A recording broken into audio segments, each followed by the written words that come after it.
lives are more important.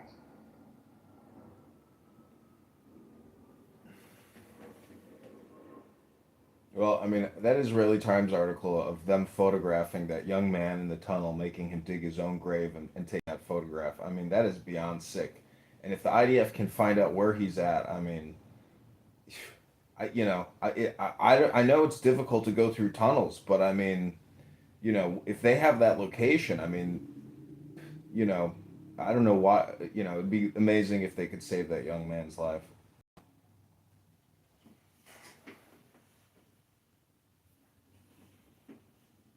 It's very It's sick. hard because they said that if the IDF will get close, they will execute. And I see the so-called pro-Palestinians, they don't care about the hardship. They actually, not only do they not care, they support either bringing them in body bags, this is what I see people say, or keeping them. When I even speak to Edward, which I thought at the beginning that was like a legitimate person, he's like advocating for no, like why would they release it? Yeah, you should release this. They need them. Like this is like a person that used to be a human being. Who are you referring to? Edward. I used to speak to him, and I actually thought that he's one of us, like a human being. But I think too much time in Amir's room, and like the problem is that there's so much propaganda and that hate and dehumanizing Jews has been normalized that he doesn't see the shift in the way that he speaks. He's now calling Hamas a resistance group. He sees them as like, he's not calling them a barbaric terror group, that he's oppressing Palestinians, executing them, shooting them in the kneecaps or whatever. No. As long as they are like fighting Israel, then they are legitimate in their eyes. They're like, I'm sorry, this is not humane behavior. So I was. This is the moral of the pro-Palestinians. Every time I go to Amir's room, I never go anymore. But it reinforces me to see what they need to do. It's all lies. Even the story that we started here with Morty, it's all about spreading lies. Lies, manipulation, deception, hate, propaganda. I suggest no one will go on stage because it's like without vaccination, without proper vaccination, it's really like swimming in the sewage system. It's very toxic. Yesterday he had an Indian. Can I challenge that point of view, Daniel? Sure. Try. I think where necessary, facts need to be brought to the table. And there were, like yesterday, I don't know what. Oh, they were talking about the Ben Gurion Canal, right? I think it was. Is that what the name of it was? Yeah. I actually have a map that shows where it is, and when it was designed, it was to be between Ashdod and the Gaza border because that was Egypt at the time. So, but Yaakov, you're so sweet, and I wrote you also in the chat. I saw that, but you write. Hold on. They're saying, and again, the room is about deception, hate, propaganda, and fabrication. And you and I really think it's really sweet. 1 second, I gotta take this phone call. I gotta take this call. Okay. Okay. He's so sweet because even when he wanted to correct me, and he's right. But yeah.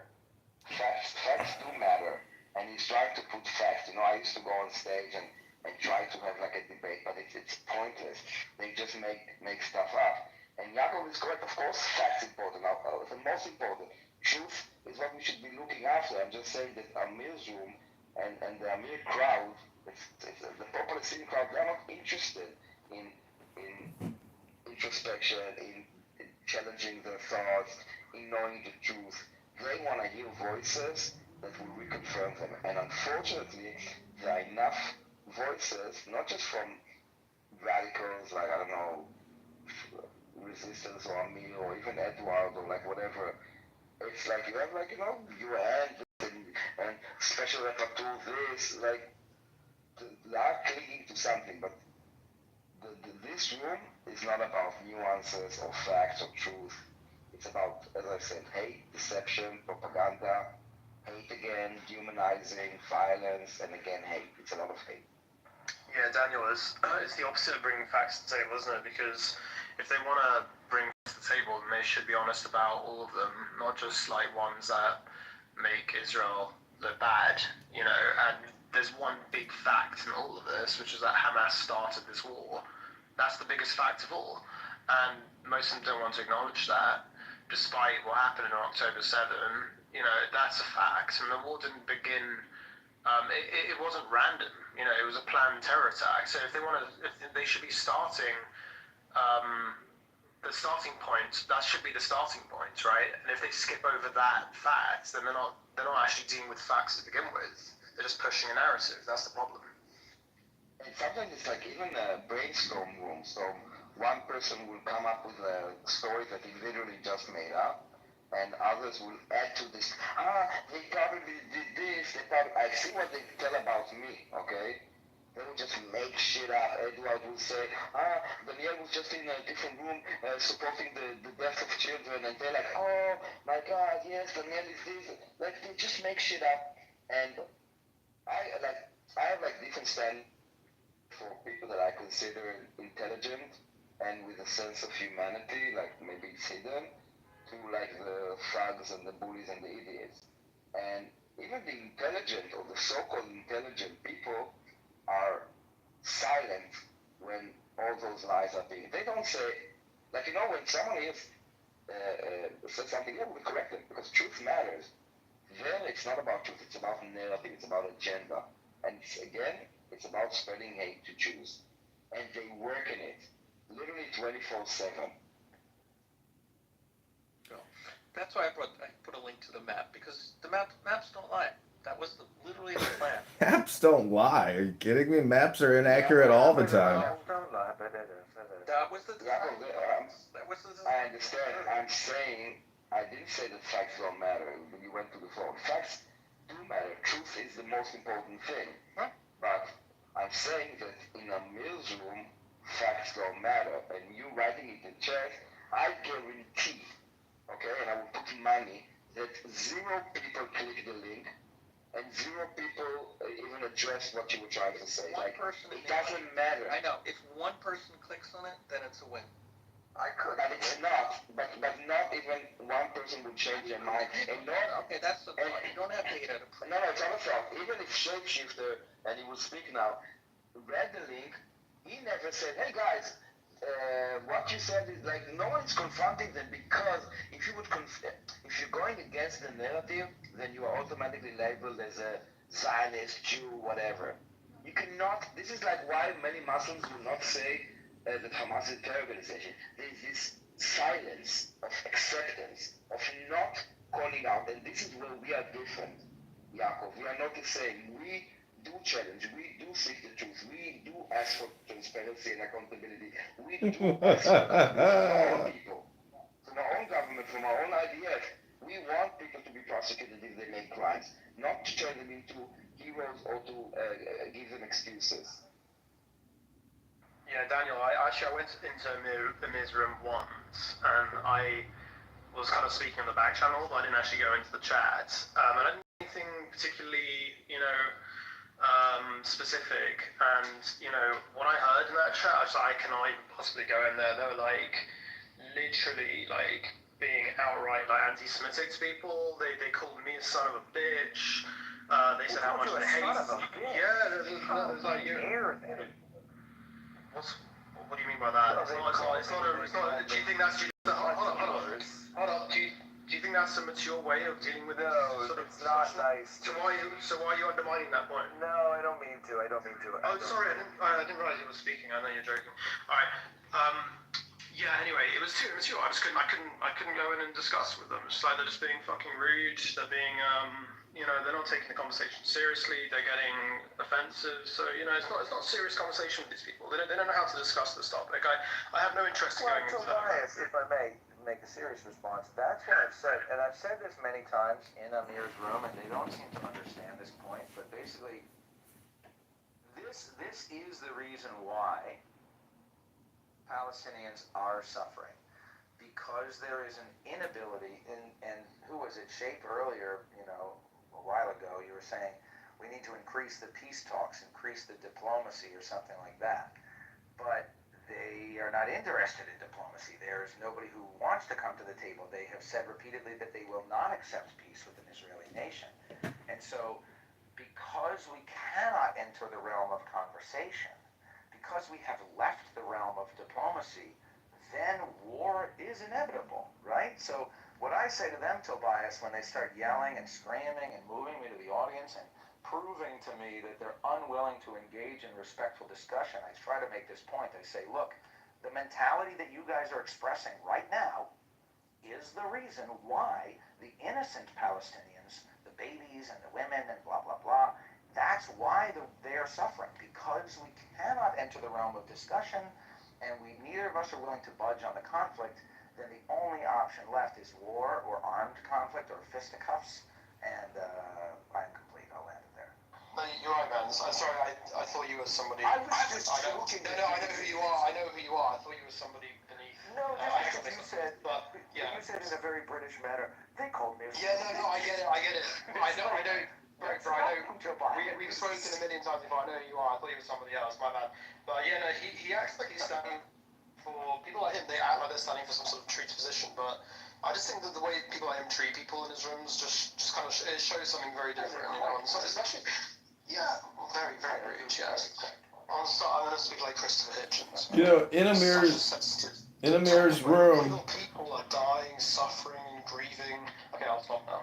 You know, in Amir's room, he had an Indian on there 2 days ago, and I live stream his rooms every night onto YouTube, and I report him to the FBI. And he had this Muslim Indian who said he would rather defend India and fight Islamic terrorist bastards like yourself, Amir. And Amir, this was the roast of Amir, and honestly, I couldn't stop laughing because Clownhouse and reality has a way to bring the opposite of your position into direct conflict with yourself all the time.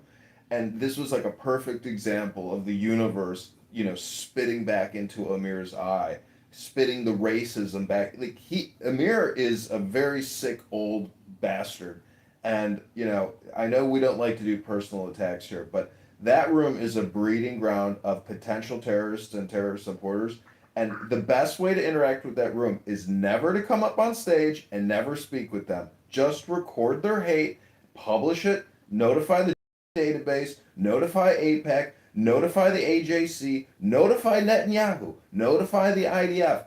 Publish these evil hate speech mongers who spread death and terrorism. They are sick, deranged people living in their little cubbyholes. And in my opinion, the Department of Homeland Security should find where they live in California or Detroit, kick their doors in, arrest them, and 5150 them, or charge them with domestic terrorism and spreading propaganda and hate speech and death and you know, potential acts of terror and murder. So that is the best way to deal with these people on this app. It's not to platform them. It's not to center them. It is to record them, identify them, and have them arrested for crimes.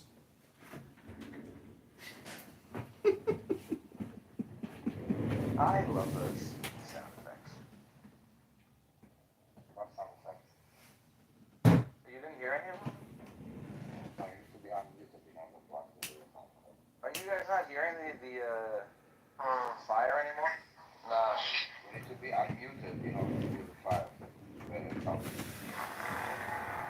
Now we can hear it. Wow, I didn't know that. I've been just doing silent sound effects in my own ears for my own pleasure. No, you enjoyed the sound effects for yourself.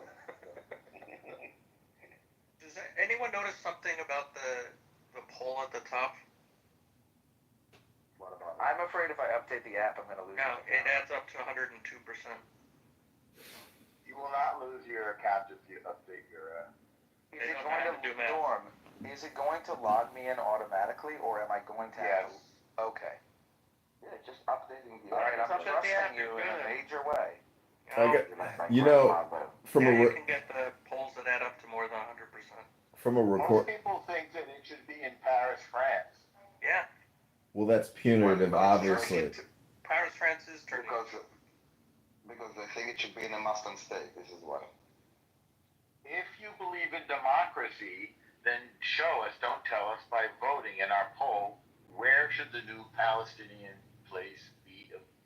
state be located? Just so you know, Jacob, the reason that it goes to 102 is because they, how do you call it? Okay, they int. It's kinda, 35.6 and 34.7, and they're rounding down and adding them up. Exactly. So if you add the totals by rounding down, they're rounding rounding up. each They're rounding up. separately. They Yeah, rounded each vote separately, and then they add it instead of. Right, it's stupid. Like that, no one actually looked at it and said, "Does the math add up to 100?" They just Are you serious? it. They're not It rounding looks at the great end?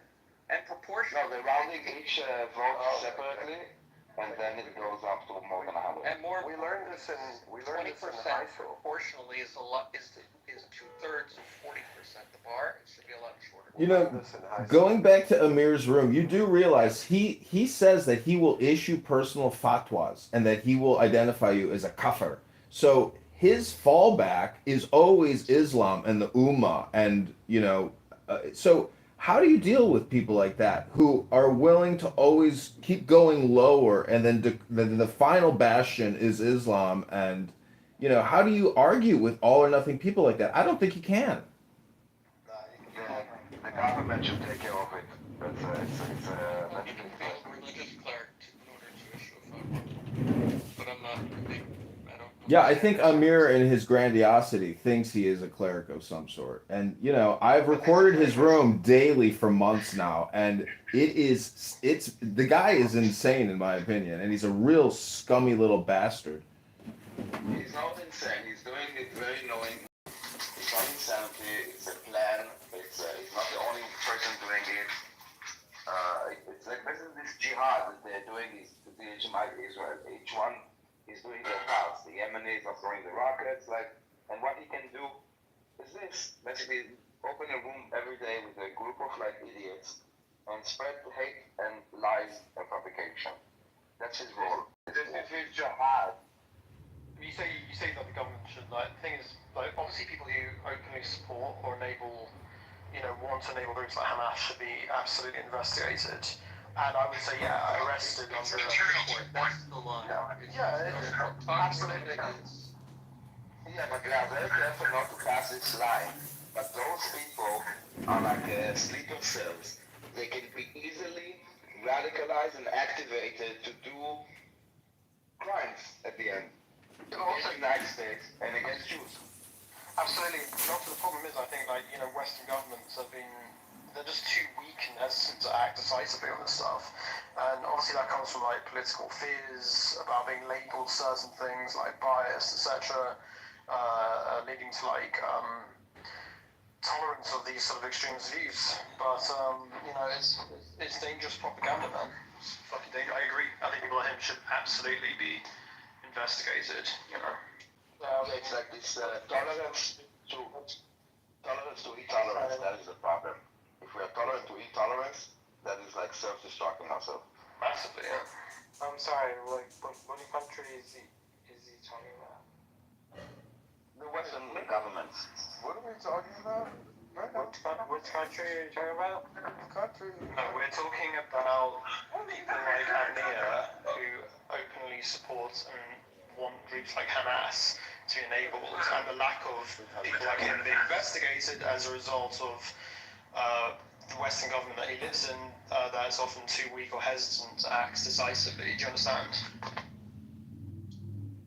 Well, I hope that they will wake up before it's too late for them. What's hard to understand, Dave? Well, I heard with all due respect, the people that represent the more liberal part of your country, I don't know if it's funny, but they actually are pro-Hamas.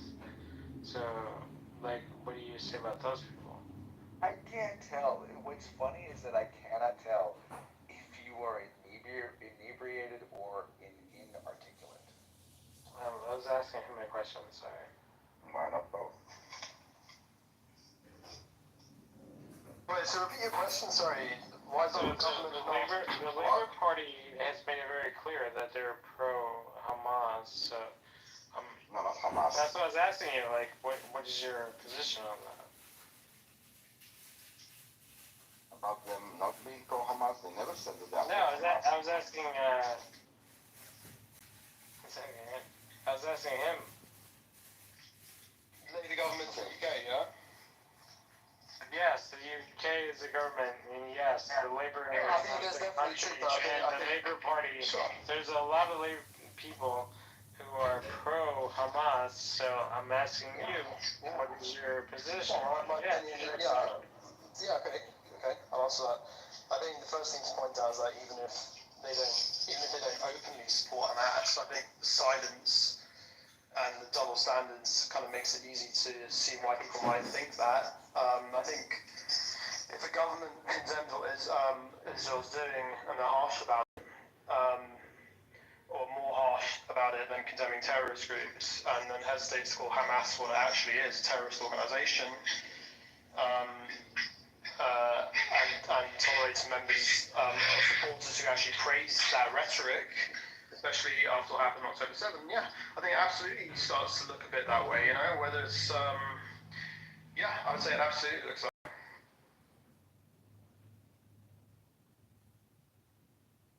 Yeah, you know, it's fair enough, right? But the fact that, you know, Keir Starmer, with all respect to the Prime Minister, is in the wrong side, right? Because if you ask him about, like,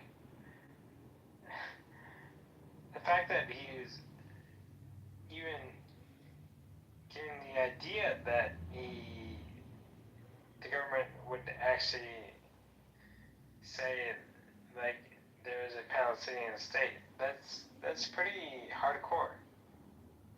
I don't know how many people in the UK would actually agree with his statement. Do you have an opinion on that, or no?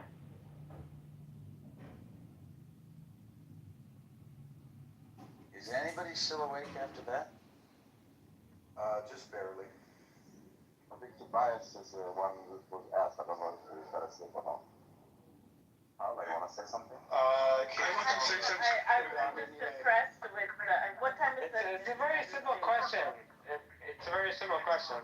The UK How do you explain that? had a stance on being pro-Palestine. Like, would you be pro-Palestine? No. Like I said already, I think, you know, when the actions of his party, I think the Labour government has been. But the, I'm not going to. okay, I'm sorry to do this. Yeah, go ahead. Okay, I'm sorry to do this, but like I've talked to people in my friends from London. They do not agree with what his stance is. They don't agree with Labour. Like, obviously, like, if you look at the polling, like, Labour is underwater. So, maybe this current stance is not the right stance? I'm just saying. I'm sorry, go ahead. Labour, if I may, Tobias. I'm sorry, I'm starting the question. I used to live in the United Kingdom, and I'm basically back and forth all the time. The problem with Labour is not just that, and it's not only immigration. There's also another threat coming up, and it's a new party, which I think is going to be a total failure. But it's a new party headed by the ex-leader of the Labour Party, Jeremy Corbyn. You probably all know about him. And, Yes, I'm back, yeah. Yeah, and this is going to be quite interesting. It's going to be an interesting experiment. I think it will fail miserably, but it will take votes from the traditional Labour, especially the cities where Labour has its strongholds, like, I don't know, Birmingham, Manchester, and places like that. I don't know if you agree with me, Tobias. So it's a good thing, no? Basically. Well, for the record, he is an anti-Semite. I think He's an admitted anti-Semite. He actually ran his party based on anti-Semitism, correct?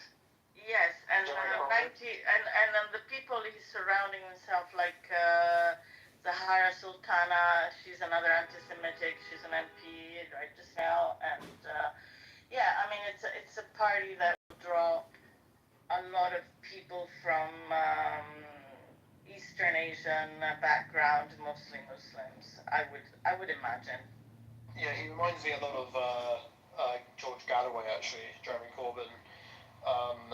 Yeah, he's he's really, I mean, yeah. He's cracking the battle, basically. Come on, let's face it. I mean, again. He's got a very troubling worldview. He blames the West on everything, criticizes Western democracies for everything. It's not a principle. It's just reckless and dangerous. I think people like Corbyn aren't interested in real solutions. They're not interested in real solutions. They're just more invested in being sort of critics, no matter what, you know. Well, this is happening quite a lot right just now in the United Kingdom. I mean, I haven't seen, mind you, the rest of Europe is not faring too well, but I haven't seen an idea from the left in, I don't know, maybe 20 years. And also this, I mean, right just now, I don't know if you're probably aware of what's happening in Scotland. I mean, Scotland is the country where I live the most. And, you know, all the situation with the SNP and the transgender bullshit and so on and so forth. It's basically creating a total mess of the left. The left has no touch with reality and the real problems of people right just now. And I think this is going to be pretty bad next elections. At least this is how I see it.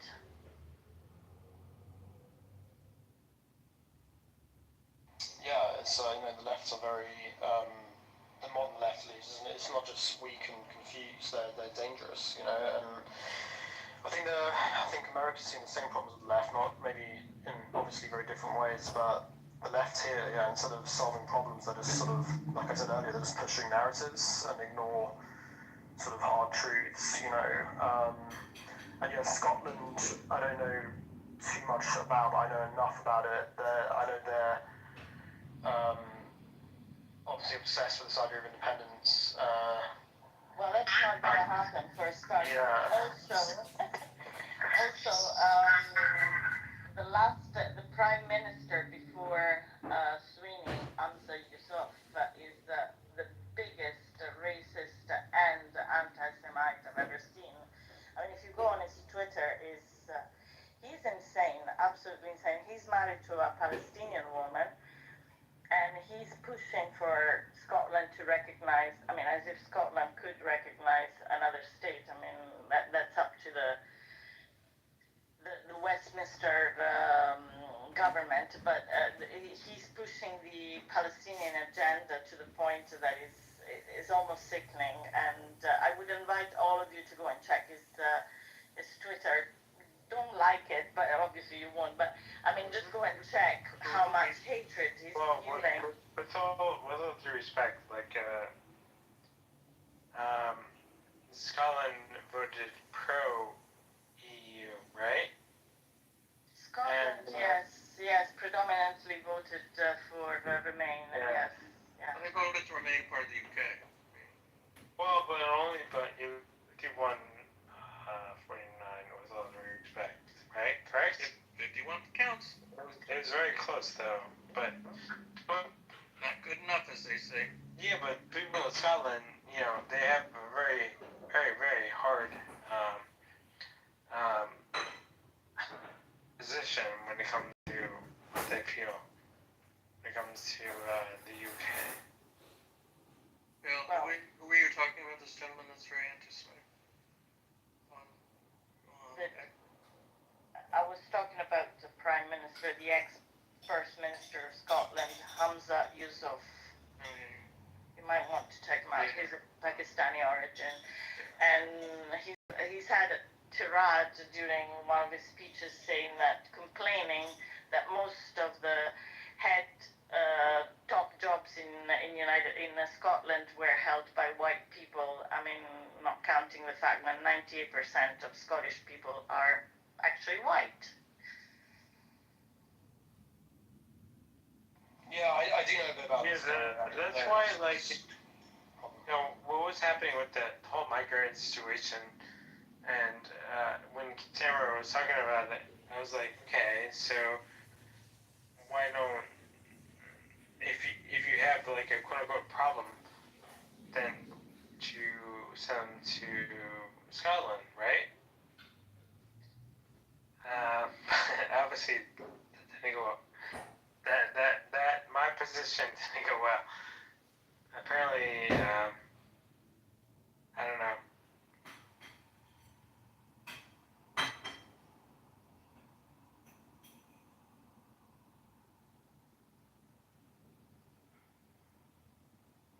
Yeah, I know Hamza Yusuf has said a lot of bad things about Israel. I didn't know his wife was Palestinian. That's news to me.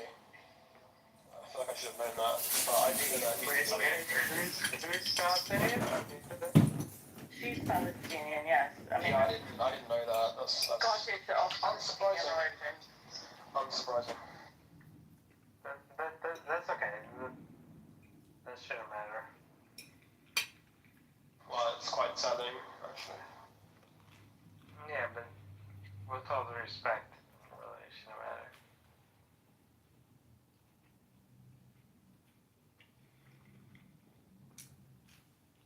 Like if you represent, whether it's Wales or Scotland or England,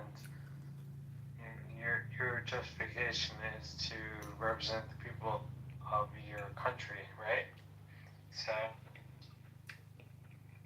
it should be based on that. Like if there are people in your country that are doing bad things, then that's up to you to decide that. I don't know, man. I think like if somebody's wife is Palestinian, it's not like there's a personal connection there which can influence people's views. It's not just like abstract politics. It's about his actual family and people. I think a personal tie can definitely explain partly why he might feel so strongly or take certain positions. So I think it does matter to an extent. How do you support terrorism? How do you support murder, lawlessness? How does anybody support these things? I do not understand. You can't just say it's political when you're talking about killing people and murdering people. These are subversive ways at trying to. It blows my mind that people do this on digital communication, but it's even more crazy that people do it in the real world. I mean, does anybody here have any malice that they want to go and kill people, fight people to the death? No, but not people on this stage right now. We go to Amir's room and just listen. Go in there and really listen to what they're saying all night long. These people are projecting side. They're doing. That's true. That reminds me of one of the most important questions to ask a Clubhouse user when you get the chance. Is you ask the Clubhouse user, you ask, "Hey, John, if given the chance, would you kill me? Would you kill me, John, if you could kill me and get away with it?" And you'd accept his point blank answer? Yeah, It's homicidal ideation. You ask resistance, Jakob. I asked resistance one time. I said, "Resistance, would you kill me?" And I don't have to tell you what his answer was. Well, I think It's just verbal approval to the keyboard warrior. If you met him in real life, he's not going to do anything. He's not going to kill you. Well, you gotta take. He talks a good game. You might be right. The thing is that when you normalize, but Jakob, when you normalize, when you hold on. When you normalize, wow, my God, can I say one fucking sentence? When you normalize attacking Jews, even as a joke. So yes, one person will say it, and others will laugh, and the other said genocide, the other one who said nuke Tel Aviv or bomb Tel Aviv. There's even a song about it. And then one crazy person goes and does it. That's the problem. Not that no one thinks that resistance. He's a criminal. Yeah, but he's part of it. He assaults people all the time. Yes, Part of it. He's part of it. is terrible. Legitimizing that it's a normal thing to say. No, he's just. Did you find the What? Yakov, you're being naive. I wanted to. Did I find Daniel, may I answer, Daniel? Yes. Yeah, go ahead. Yes, Daniel, you are right. I want to say that you are right. Yes, I was mistaken. Just one second. You asked me.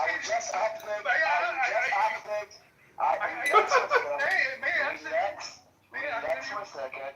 I just want to update. My God, can you relax for a second? Can you stop for a second? I want to update the state of what I understand this. I want to update the state. What I asked you so they can understand your answer. Is that okay with you? That I will tell them what we're talking about? Thank you. So Igor came with criticism to the Israeli side, saying that we could have achieved the objective of the war months ago of demilitarizing Hamas and getting our hostages back. And I told him that it's incorrect, that there was never a deal and there will never be a deal that Hamas will agree to put down their arms. And then he said that he will show me, and now he goes and he Yes, okay. that it was never on. You're absolutely right. I was mistaken. Hamas did not declare anywhere that he is ready to disarm. But they did say, according to several sources, that they are ready to step down from governing Gaza. It is not the same. I agree. It's not the same. But that's the source of my mistake. They are ready to stop to govern Gaza, but basically the fact that they do not want to disarm, that they do not change my basic position, that the war could end many months ago by a deal which will replace which would replace Hamas with another power ruling Gaza. And with Hamas, that Hamas will agree to disarm? No, not with Hamas. Hamas Hamas, as I said, Hamas won't be the part of the deal. But the deal is with Hamas, honey. I mean, yes, who signed the deal? Who will sign the deal? But I say it again, Hamas will be not part of the governing of Gaza. I don't give a fuck about the government of Gaza. To be honest, this is in my opinion, this is the critical thing. Who will run Gaza? No. No. The objectives of the war, and you know them. The reason that, let me say for one sentence without interruption. Our problem is a threat, okay? Hamas, when we imposed the blockade on Gaza, was after Hamas was elected and said and declared that their intention is to destroy Israel. And the fact that they're not governing Gaza, but they want to stay as a militant force in Gaza, resolves nothing for us. Yes, they should be also in the government of Gaza. It was after the threat when they started actually coming into Israel. There was a period of time before the fence went up. So I'm going to explain to you, Igal. May I answer? I want to explain something to you after, yeah. I think that the objective of completely disarm Hamas is not possible. Very simple. If you want, why not? If it will be endless war without forever. But it's justified. Do you agree that it's a justified cause? That you would not have a genocidal army saying that they want to do 7 October and again 1,000 times? But I think that Hamas is very much weaker. So we should continue. What you're saying. I want to explain to you. I tried to explain this the other day. But the price. Forget that. Just a minute. Just one second. I'm not talking about just one second. The price for the continuation of the way we are going now is one, the death of the hostages. Second, the political situation of Israel in the world is going worse and worse. And actually, politically, Hamas is winning this war because of this policy. And of course, the price of the soldiers who are dying for this cause, which is unachievable. Just going back to what you were saying about the war could have ended months ago, right? Like just replacing Hamas with another group. Do you know what I'm saying? That's like such a simplification. Okay, whatever the fuck you want to call it, it's an oversimplification because Hamas isn't just like a group that controls Gaza. They're deeply connected to their people. The government and also like the government, the military, they're deeply connected to things. So I think changing who's in charge is not an easy process. Like any group trying to make any group taking over would face the same sort of problems. And also the problem isn't just about like who eventually leads Gaza. The bigger issue is that there are big groups there are some groups that refuse to accept Israel's right to exist and keep attacking it until there's a real plan for peace and security, where both sides agree to live without that sort of back and forth violence. There's not going to be a leader or a group that can fix this, because Israel will not make deals with groups that continue to support or carry out those sort of attacks. Saying the war could have ended by just simply replacing Hamas, like it's an easy process, that ignores the deeper conflict and what's actually happening there, the realities.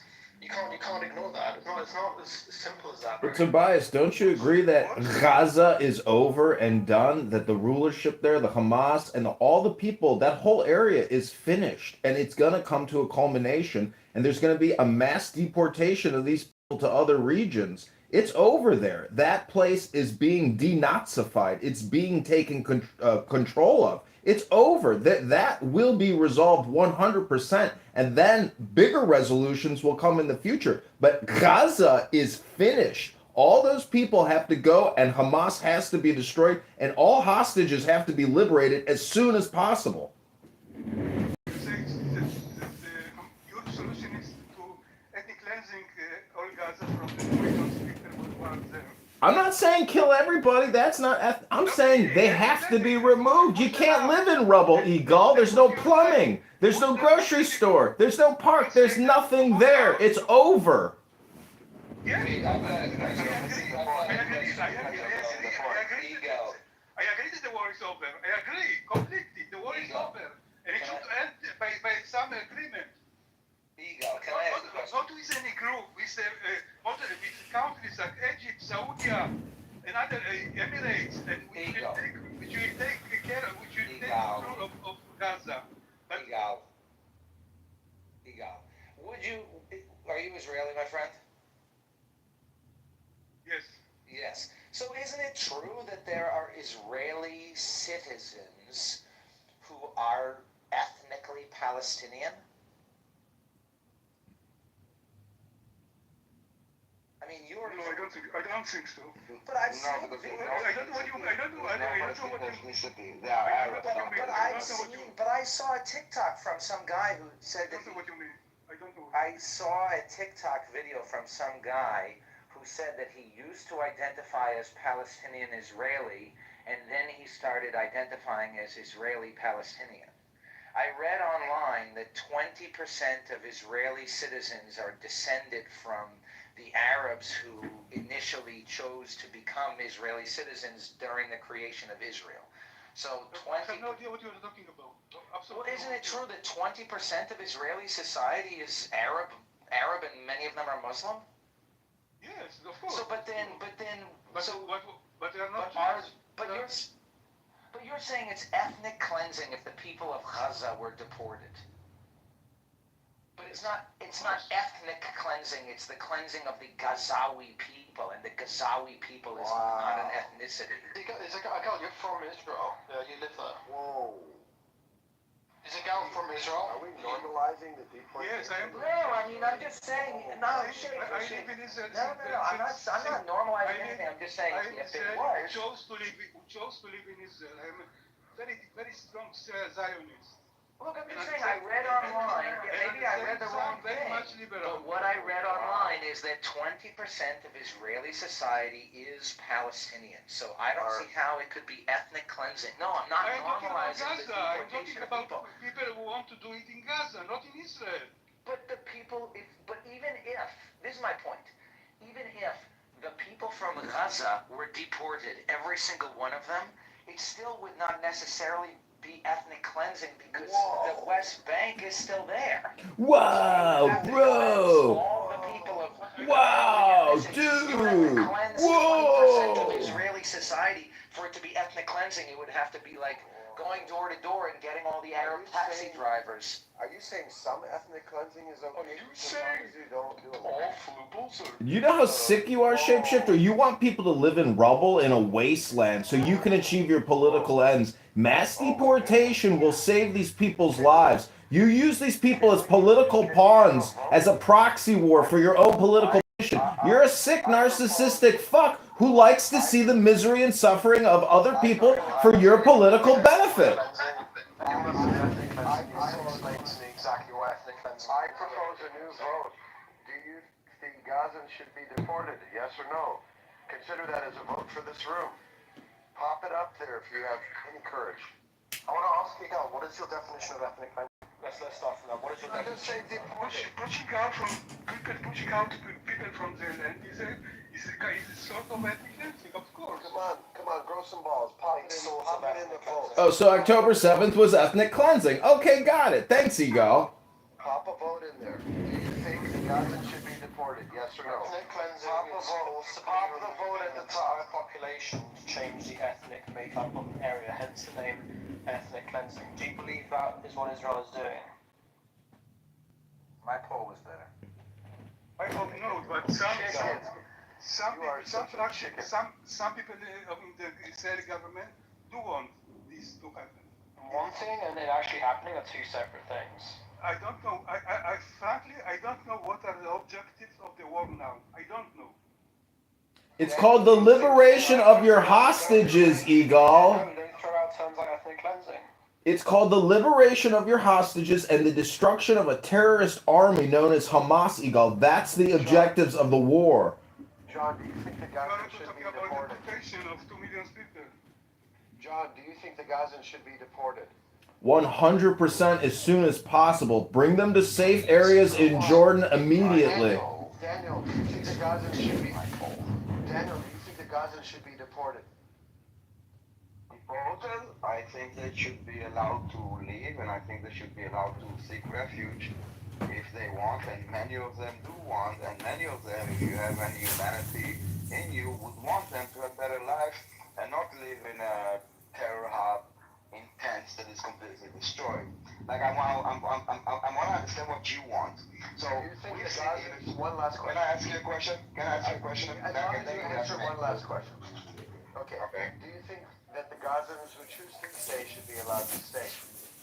Yeah. Now I want to ask you. You've seen Gaza, and ignore the fact that for 20 years Hamas did nothing to improve the sewage system, the water system, the education, like nothing, okay? Not only this, they destroyed this, and if not, a lot of it was destroyed in the war, and if not this, there are many IEDs planted all over the Gaza Strip, so the Gaza has to kind of be demined, and we need to rebuild. It will take decades, okay? Literal decades. Now, those poor people that you guys, and I do say that you guys exploit, like, do you think that they should stay in this war zone that is completely rubble? What do you think about Trump's plan to create like a city somewhere for the Gazans that if they want to have a better life, they don't want to be martyrs for the cause, they don't want to now be in rubble for decades and generations, they want a better life. Do you support creating this city to allow any Gazan that wants to leave to be able to leave tomorrow? And why didn't your side, any of you? I just answered your question. Okay, and I'm saying, and why didn't your side at any point since the beginning of the war advocate or pressure any government, including the Egyptian government, to open the gates? What would you do? Were you asking David or were you asking me? Yeah, like I was asking Shay. if you were the But David, I was asking Shay shift a question. Can you let him answer? sorry. And then can. Okay. I think that the Arab states are deeply troubled and hypocritical in this matter. I wasn't talking about the Arab state. I was talking about you guys, not advocating, not pushing, not pressuring, not doing anything to even say what you want. You, the entire movement. All of you. I never heard, I tell you why, all of you, because I never heard any of you that are advocating day in and day out for many, many things about the Palestinians. You label yourself as pro-Palestinians, but you did nothing for the actual Palestinians except exploiting them. Okay, I agree that there's been a lot of exploitation by Arabs of Palestinians. In fact, I've talked to Pro-Palestinians. by pro-Palestinians. Hold on, who's exploiting them? Hey, David, are you okay if I answer Daniel's question, or would you like to talk? Well, Whatever you prefer. I'm curious. Like, How dare you, David? How dare you, David? Would you prefer to talk and have a little cute exchange with? Well, if you say like you're being, Go ahead. they are being exploited. Continue with your cute exchange with John. John, go ahead, unmute. Okay, thank you very much, Shapeshifter. Why do you think you call yourself Shapeshifter? Do you think you have like a polarity thing or like a double opinion, a triple opinion? Like, who are you as a man? Do you stand for justice? Do you stand for the law? Or do you support terrorists and murderers? John and David, can you please let him answer my question, and then you can direct the conversation where you want. He's incapable of answering your question. He's deflecting. I understand. So let's give him like a minute, and if you see that he's unable, because if you don't give him even a chance to answer, then it's hard to determine that he's unable. My question is, why did the so-called pro-Palestinian movement was silent for the last 666 days about anything to help the Palestinians and only exploiting them, specifically about getting them the hell out of there? Because many of them are fixated on their hate of Israel. Well, that's not productive. No, that's honest and true, actually. But if I was Joe Schmo, like in, like. John, jump in quick. Go ahead. Listen, Shapeshifter, I don't know what your wife finds attractive in you, because in my opinion, you're a very weak and effeminate man. And you probably don't have the courage. You probably don't have the courage to stand up to Islamic terrorists in your own community. I'm asking you to stop the personal attack. She's right here. Would you like to talk to her? Yeah, put her on the By phone. the way, he calls himself Shapeshifter. It's a mockery. It's a mockery of Jews, because Jews have been accused of being shapeshifters. That's why. Come on, man. Yeah, you said it. I heard you. What? I've heard you say Wow, that is, El Normo, please stop it with the personal attacks, El Normo. Stop it with the personal attacks, El Normo. For the record, yes, I heard it right out of him. Come on, man. Like, come on. Okay, That's you're so right. ridiculous. It's so ridiculous. It's actually somewhat That's funny. funny. You were into this I event. heard you I can Yeah. hear you smiling through We your can little play the gaslight game as well. Whoa. I can hear it. Somebody just threw a whole lot of gasoline on you, What Shapeshifter. did he say? He's smiling through this smirky little Whoa. slime, smirky. Whoa. Yeah, I can hear Wow. Great tropes, Shapeshifter. You're so funny with your tropes. Ha ha ha ha ha. Hey, John. Shapeshifter is something they say of Jews. It's a direct Really? Jewish. I didn't know You that. know. I didn't know You that. know that. You said I it had in no the room. idea. I heard you say it. I had no. I heard You you know, say it. There's no way. There's no way I've ever. Okay, said that. Norm, like I know a lot of Jews Go ahead, being David. Jewish. David. I would actually. David, when's it coffee? Sorry, go ahead. Good, sorry. When's it coffee time? I was gonna be nice to you. Hey, Shapeshifter, when is it time to stand up for justice, the law, humanity, and not support and deflect for terrorists, potential terrorists, murderers, lawbreakers, agents of chaos, death, destruction, terrorist holders? When do you stand up for Jewish Israeli hostages who are being forced to take photos while they dig their own graves and they beg for their life? Free the Can I hear you say free the hostages now? Can I hear you say free the hostages now? Say it louder with me. Free the hostages now. Free the hostages now. Say it louder, Shapeshifter. No, you know Your mic's not picking it up for your YouTube. Say it louder. Free the hostages now, Shapeshifter. Free the. Like, you have to say free. Louder so I can get it for the sound clip, Shapeshifter. Louder. Okay. John, I don't know. You're being weird, John. Ready? Okay, so here's the first thing. John, I think it's problematic that you've called for the deportation of Gazans and free the hostages. Free the Jewish hostages immediately. And John, I think it's problematic that you've called for the deportation of all Gazans. That is very problematic. Both of those things, But you agree that Hamas should free the hostages now. That's a great... That's progress on your part, Shapeshifter. Congratulations. Can we get some progress on you thinking that maybe deporting all Gazans is bad?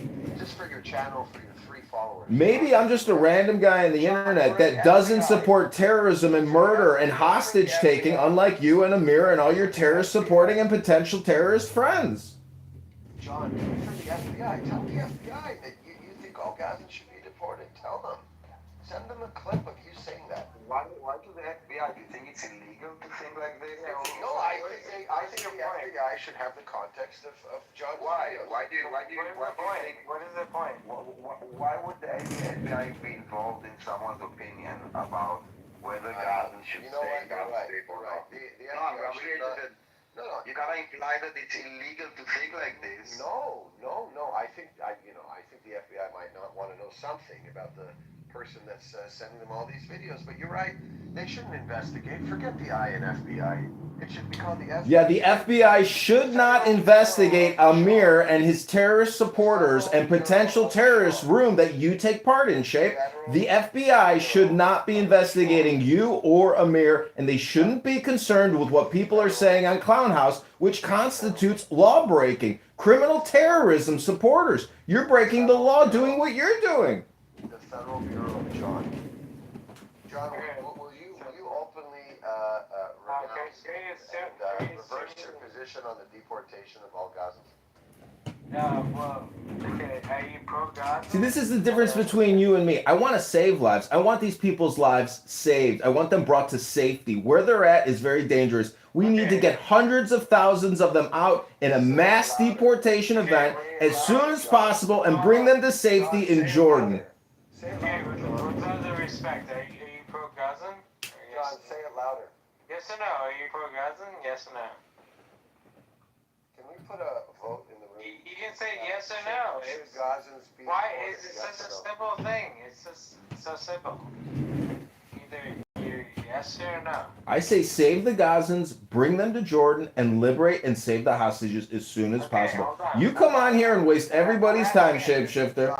If you were king of the world, Shapeshifter, what would you do for we the people? Everybody, you waste everybody's time. So your answer is no. Your so-called funny jokes. Okay, let the record show. Some of them are actually funny. Most of them are not, which is why I use the term so-called. Go ahead, John. Senator. You're just a shapeshifter. You got opinions on both sides of the fence. You got no position because you're on one side of the fence. I'm on the pole here doing a yoga pose. You waste everybody's time with your bullshit. And I bet your wife doesn't appreciate the fact that you're on a stupid social audio chit-chat app for fucking kids. Your wife is probably like, what's wrong with my husband? Why is he on this fucking stupid app all day long? Get a life, loser, and love your life. Love your wife. As opposed to you. Hear that silence, John? That's your brain trying to figure out what to say. It's hard, isn't it? I'm just saying, when somebody brings the roast, I appreciate that you can take it at least. What do you think my wife would think of you who sits there recording 5 phones in parallel with stuff? She's probably wondering why you're now in my recording for like 2 hours. Like, what? My husband's a loser. On a Saturday, he's wasting his fucking time talking to some loser recording him on a fucking app? What a loser my husband is. Let's talk, John, stop trying to speak for yourself. But what do you think she would think of you right now? Listen, my opinion of myself is more important than what your fucking wife's opinion is of me, you fucking strugach, you loser shape.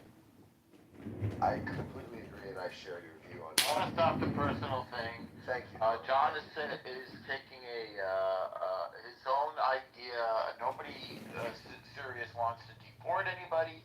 Nobody wants to expel anybody. Obviously, Jews hold ourselves to a higher standard of morality than the people we're fighting in Gaza now, who are committing war crimes every second. I'm talking about Hamas, Palestinian Islamic Jihad, Hezbollah, and any other terror group that we're fighting right now. However, if people want to leave a war zone, they should be permitted to do so and not threatened with weapons the way Hamas threatens people. I agree.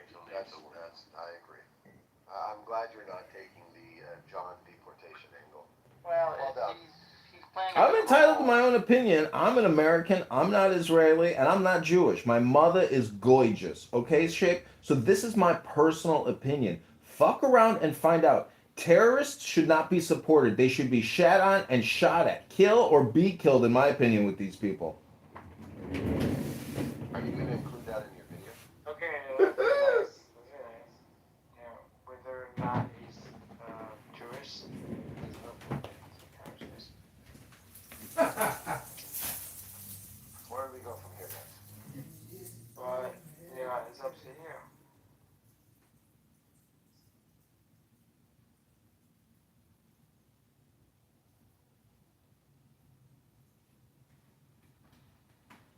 I have a question, for Daniel.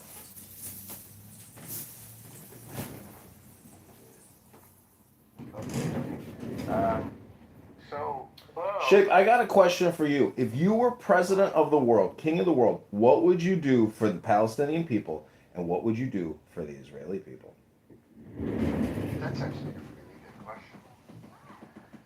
Man, I'm the king of the world, but I would let Sheikh be the king. Okay, fine. Good question. That is a really good question, John. Bring your recording devices real close to the mic while I try to I answer. think it's not a great question. Okay, David. Go ahead, David. Please make the question and the chat. Right. all right. I would say like One question is me. Go ahead, David. Answer the question. Well, as somebody, Directed at you, Shape. as somebody who understands like the back and forth, like it's trying to be nice. But the answer is not to say like this question is it's amazing. That's not the answer. No offense. I just want to make sure you're done answering the question. Well, I mean, I Okay, let's hear Shape's answer. as a okay, so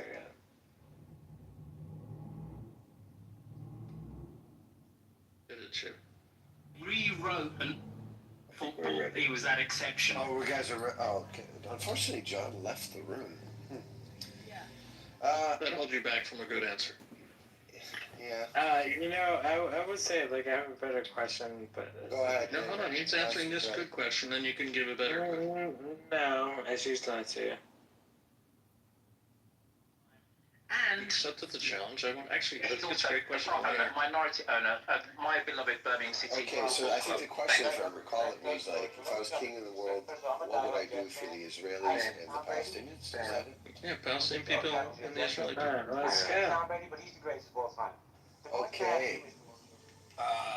First thing that I would do is spend a considerable amount of time recognizing the legitimacy of both sides' causes. That's the first thing I would do. I'd spend a lot of time. It's already a thing that. Wait, what does that mean in actual terms? Like talking about it and getting that out there in the narrative. But I think like.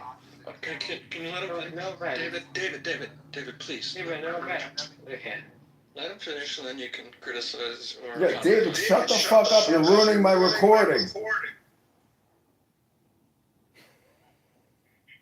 That's true. I was King of the world. Hit it. Okay, the first thing I would do is I started off a spend a conversation here considerable with my amount of good time friend recognizing Royfield, the who legitimacy I think he's one of the most beautiful, kindest people that this app has ever introduced us to. that in front of the world, directing those that are in my. So I'm a king in this hypothetical. Is that right? Okay, he said I. Yeah, you're an autocrat. You can do whatever you want. Like. Yeah. Yeah, but nobody cares. And you know, You're an answer to anybody. Hear what I'm saying? Like nobody cares. and I would just keep repeating that point over and over to make sure that that was known as the official opinion of the crown. Okay. Okay. But there is no ground. No offense. Come on, David, be quiet. I'm trying to be nice. The second thing. Silent. The second thing I would do is talk a lot about the dangers of talking about the past. So the first point was acknowledging both causes, right? acknowledging the legitimacy of both peoples. I wouldn't even say And causes. they want him to be Okay, causes. So he causes. ended up going into Yeah, Canadian football league, where he did really, really well. And then years later, the sentiment changed to the NFL. They brought him over, and even though he was like burned a bunch of prime years in Canada, he comes over. I remember watching one Sunday afternoon. He throws for over 500 yards. At a time, someone's going to say, yeah, they when your quarterbacks, if you threw for 300 yards. I'm going to make a proposal. I don't like this, but I'm going to make it anyway. Can we move David down for about 3 or 4 minutes? Yeah, I wish they could, but yeah. Yeah. No. All right. Did you already do it? That's right. That's He right. gets forgotten. Just stop interrupting. I'm trying, but no, with all due respect, what he's saying is. With all due respect, I'd like to vote yes. Put David in the goo. What's the next question? Because No, the next item on his agenda, I thought. Go for Okay, Jacob, I'm trying to help him. I'm trying to be nice. what's the next item on the Yeah, agenda? but I think with all due respect, David, wait. What's the I next think you item? guys actually need help. No. Okay, David, stop. What's the next item? The next item on the agenda is to just simply declare that I'm actively working on a two-state solution. We're no longer debating this. It's no longer debated. There will be a two-state solution. We're not going to look and explore Can I ask other you, paths. with all due respect, can I ask you how? No. All right, hang on. Hold on to your questions, David. So, okay, I don't know. Do we know if either side wants a two-state solution? Has anybody? I'm a king. It's my way in this hypothetical. Well, we already have a king in. David, please. Sorry, David. Okay. David, Come on, please. Thank you. Take a break for a bit and drink some water, please. Okay, so then I'm like, okay, there's going to be a two-state solution, and that's the way it's going to be. The third thing I would do, and I don't really mean this as third, like I suppose this could be simultaneous to the other things. I would completely remove all non-nation-based, and like all these terrorists and militias. I would actively remove them. I'd actively remove them, and use force if necessary. Obviously, it's necessary in many cases, but they would be actively removed. That would be like Hamas. Hamas, Okay. Hezbollah, whatever long list of terrorist groups exist, that it would be on. But also, he's talking about like people like in the U.S. No, I think we're talking about in Israel. The fourth thing I would do is. If I was him, I'd be talking about the U.S. as well. The fourth thing I would do. That question next.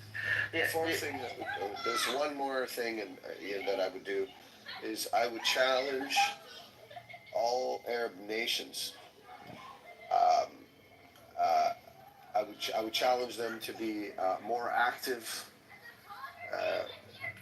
forces for being part of the solution versus what they have been doing historically. David, mute up, please. And so this idea of not granting Palestinian citizenship because they believe in some kind of that this is helping the Palestinians, I'd immediately overrule that and say any and all Palestinians that would like to be citizens of other countries can do so immediately.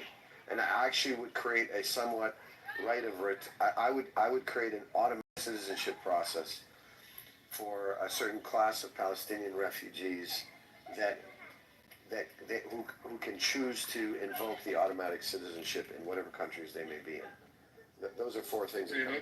This automatic class, is that the group that was alive in 48 or their descendants? Yeah, I haven't thought through that because I'm just kind of thinking on the fly, but it's a good question. I would create some kind of association to the group that had some kind of lineage back to 48. You know, I'd need to sharpen Hulk that a Hogan bit, obviously. joins but us now. the directional concept is automatic Well, no offense, separation. but no offense, but that WWE. makes no sense. So I'm willing to hear your perspective to make it make sense. But as a New Yorker, I'm sure like, there's a lot of people that are gonna be like, "What is this guy talking about?" No offense, but I'm willing to hear it. But again, it makes no sense. I think it's troubling having David on stage, especially Play the game. given that there's It's probably going to take recording you a long happening. time to get good at it. The guy doesn't look like he's going to wake up tomorrow. Japan's very good at it. Dominican Republic is very good at it. There's some places around the world that are very good at baseball, but it's because they've been doing it now for decades. Okay, why the fuck are you not playing with them? Because they do not want me involved in the splash of song. Oh, okay, just asking. I'm acting as a lifeguard. So I'd just like to point out to you, I would like to point out to you, Shapeshifter, that when given a leadership position as king of the world, you gave the most lackadaisical, pathetic response I've ever heard. 4 simple little bullet points. I'd like a rehash and a compression of what you just said. Please, tell us what you just told us, Dr. Shape. Thank you very little. I don't know why you're amazing. But I think it's the learning curve for baseball. Basically, and then for he football, wants the terrorists out, and he wants the Palestinians to have a state. I heard what he said. And the Jews to have a strong and prospering homeland. Right. Where is and if any Jew was expelled from any Arab country, then they deserve to have their whatever they were, whatever they had confiscated or whatever they lost. Of course, you would be in favor of them. I'd like that. That'll be item number 5. I'd sign off on that. Can I add number 6, King? Yes, sir. Which would be, if this all went into place and there was truly, quote, peace and 2 countries side by side, that the Arab countries recognize Israel. Yeah. Oh, that's another fantastic one. Yes. I mean, you gotta lock that shit down. That's huge. Like that. Well, it's on paper, so who knows what it actually means. But well, that kind of is implied in my first one, but you've made it. It really, I don't. To be honest, it just says you recognize as king. You're like. No, I would lock it in. Yeah, you're right. I would lock it in 100%. In fact, I might go as far as. I would go as far as saying, if you don't do this, there will be no 2 states solution. You got to do this first. No, it's going to get done because I'm king, and whatever the king says happens. But I'm trying to going. Well, if I'm king and someone's actively speaking against it, what's my position? Like, am I just going to let them do that, or am I going to get dungeons? You have potentially. Yeah, dungeons. Look, there will be. Look, it wouldn't be an automatic dungeon thing, but dungeons could be in play for anyone that's trying to undermine the peace process, blow up buses, kill innocent people. I mean, you know, there are definitely dungeons in play for actual terrorists, but people that are actively trying to stall the peace process through clever, covert means, they're not just going to be allowed to walk around on TikTok doing videos. There's some of the videos may be taken down politely.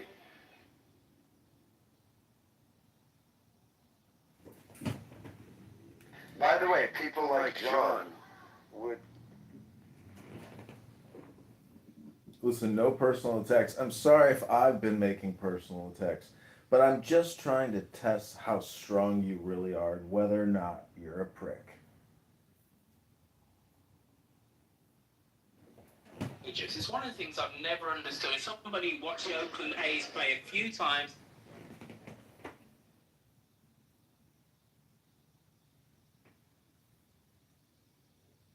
At a faster speed. I think the without problem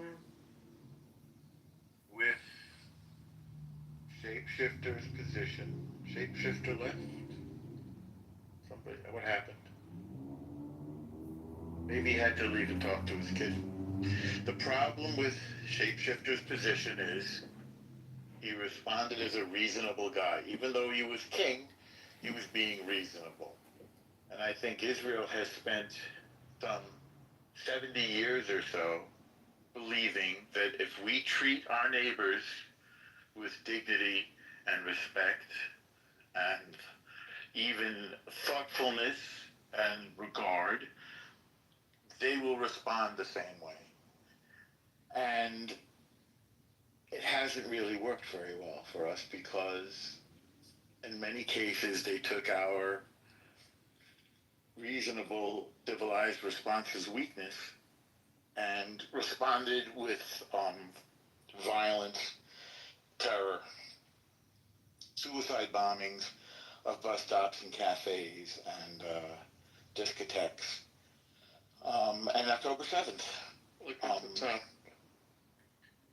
Yeah, because that's what they do when they get the chance, you know. Yeah, we talked about manipulation and other things. So I don't know what percentage of, I always believed, because I'm like a New York liberal, and I always believed that what Israel believed, if you treat somebody nicely, they'll treat you nicely back. But I don't think we're on the same wavelength with our those of our neighbors who are terrorists, however many there are. And so when we try to make a deal with people who are reasonable, and that includes a Columbia professor, I'm trying to remember his name, but he's famous. He was a student of Edward Said. And What up, Scott Jones? Negotiations. And as far as I know, the most sophisticated and westernized members of this Palestinian Arab group, they do not believe in Oslo. They do not believe in negotiating in good faith. And they are silent when it comes to acts of terror against Israel. So I don't think we even have reasonable Palestinian Arabs on the side of peace, two-state solution, or like a civilized area in which there'd be businesses and hospitals and schools and agriculture and technology. In other words, our vision for a civilized society, what does Soros call it, an open society, is not shared by our neighbors, and we can't sell them on it. So the response of Israel has been, if we can't make a deal with you by being nice, then we're going to be tough. And we're going to, you drive to Israel and you'll see kids like American basketball. If you're in There's Judea no and time throwing rocks at random cars. They've now You'll instituted find that you have to occasionally pitch somebody within a with certain amount of seconds, which I don't like that rule either. But gun, it's about a outs. rifle, And so shooting you at people. can They put shot a at rally Pregnant Woman a together. few weeks ago who was driving to the hospital to have a baby. ruined These are baseball. random acts of terror. And what is the answer to that? Put the people in jail, beat them up? I don't know. It's a puzzle, and Israel is willing to defend itself either by talking or by fighting. Whatever the neighbors really get to choose how they want to do it. Hamas has chosen to destroy Gaza. They think this is helping them. Okay, it seems a little strange to us from a Western perspective, but you talk to some of there are people from Gaza on this app, and they'll tell you they think they're winning. They're happy. They want to make their children shaheeds. One of the women who formed Hamas in the beginning, back in the 80s, said, I've given 3 of my children as martyrs, and I hope I can give more. One of the greatest comebacks in NFL So, history, nobody got again, to watch. if somebody says they love death more than you love life, what exactly should you negotiate about? Israel's about to negotiate until the game is over. using The next show land. can just wait. In other words, But they there seem is a to time component. feel Yes, that there's land is more comebacks, important but to them there than is- human life. there This is there what is, seems to be if the you have case. a big If anybody lead disagrees, and not enough please let me time, know. the game can So, be over. And in because baseball, the it's status never of Gaza played until the very Because the Yeah, so I'm currently out at the moment, so I can't speak and hear somebody speaking, so I'm just going to say what I have to say and then I'm going to turn it off. But yeah, it reminds me of that. It reminds reminds me of that quote that there'll never be peace in the Middle East until Palestinians love to educate their children more than their hatred for Jews. And I think this is the problem because it basically, there's a lot to it. It basically means that peace cannot happen as long as the next generation is raised with that similar hatred, right? So education is obviously one of the most powerful things we can do in terms of shaping how children see the world and other people. But when the kids grow up learning this sort of hate instead of understanding that hate becomes a big part of their identity, right? It makes it very hard for them to imagine living like peacefully with people. They've been taught from a very young age to fear. But it's like, so I think so long as the Palestinians keep teaching their children to hate instead of being kind and respect, that cycle is just going to be ongoing. And I think it's about teaching values. So I think for peace to happen, both sides of the conflict need to see each other as human beings, but that change would only really start with how the kids within the Palestinian area is raised. And the more importance they place on teaching their kids about learning that sort of empathy and what's that word? Coexistence, yeah. Rather than that hatred, that would help create a new generation of peace. This isn't just about ignoring sort of past problems and injustices, but it's also about passing down sort of that sort of hatred is like almost like a legacy. So I think that's a big part of the problem. That's what I was. That was drunk David. We can't. He's drunk at 11:26 in the AM. But go on. No. Well, I literally finished the point. It doesn't really matter what your stature is, as long as you can move around that pitch. And somebody made the point earlier about the constant running that the footballers do. So in an average game of an hour and a half, a footballer will run 5 to 6 to 7 miles. Like they are just continuously on the go and they're twisting and turning with an explosive speed. As whose land that land of Gaza is. Egypt had it up until, I believe, 1978 or so, and didn't want it, and so walked away.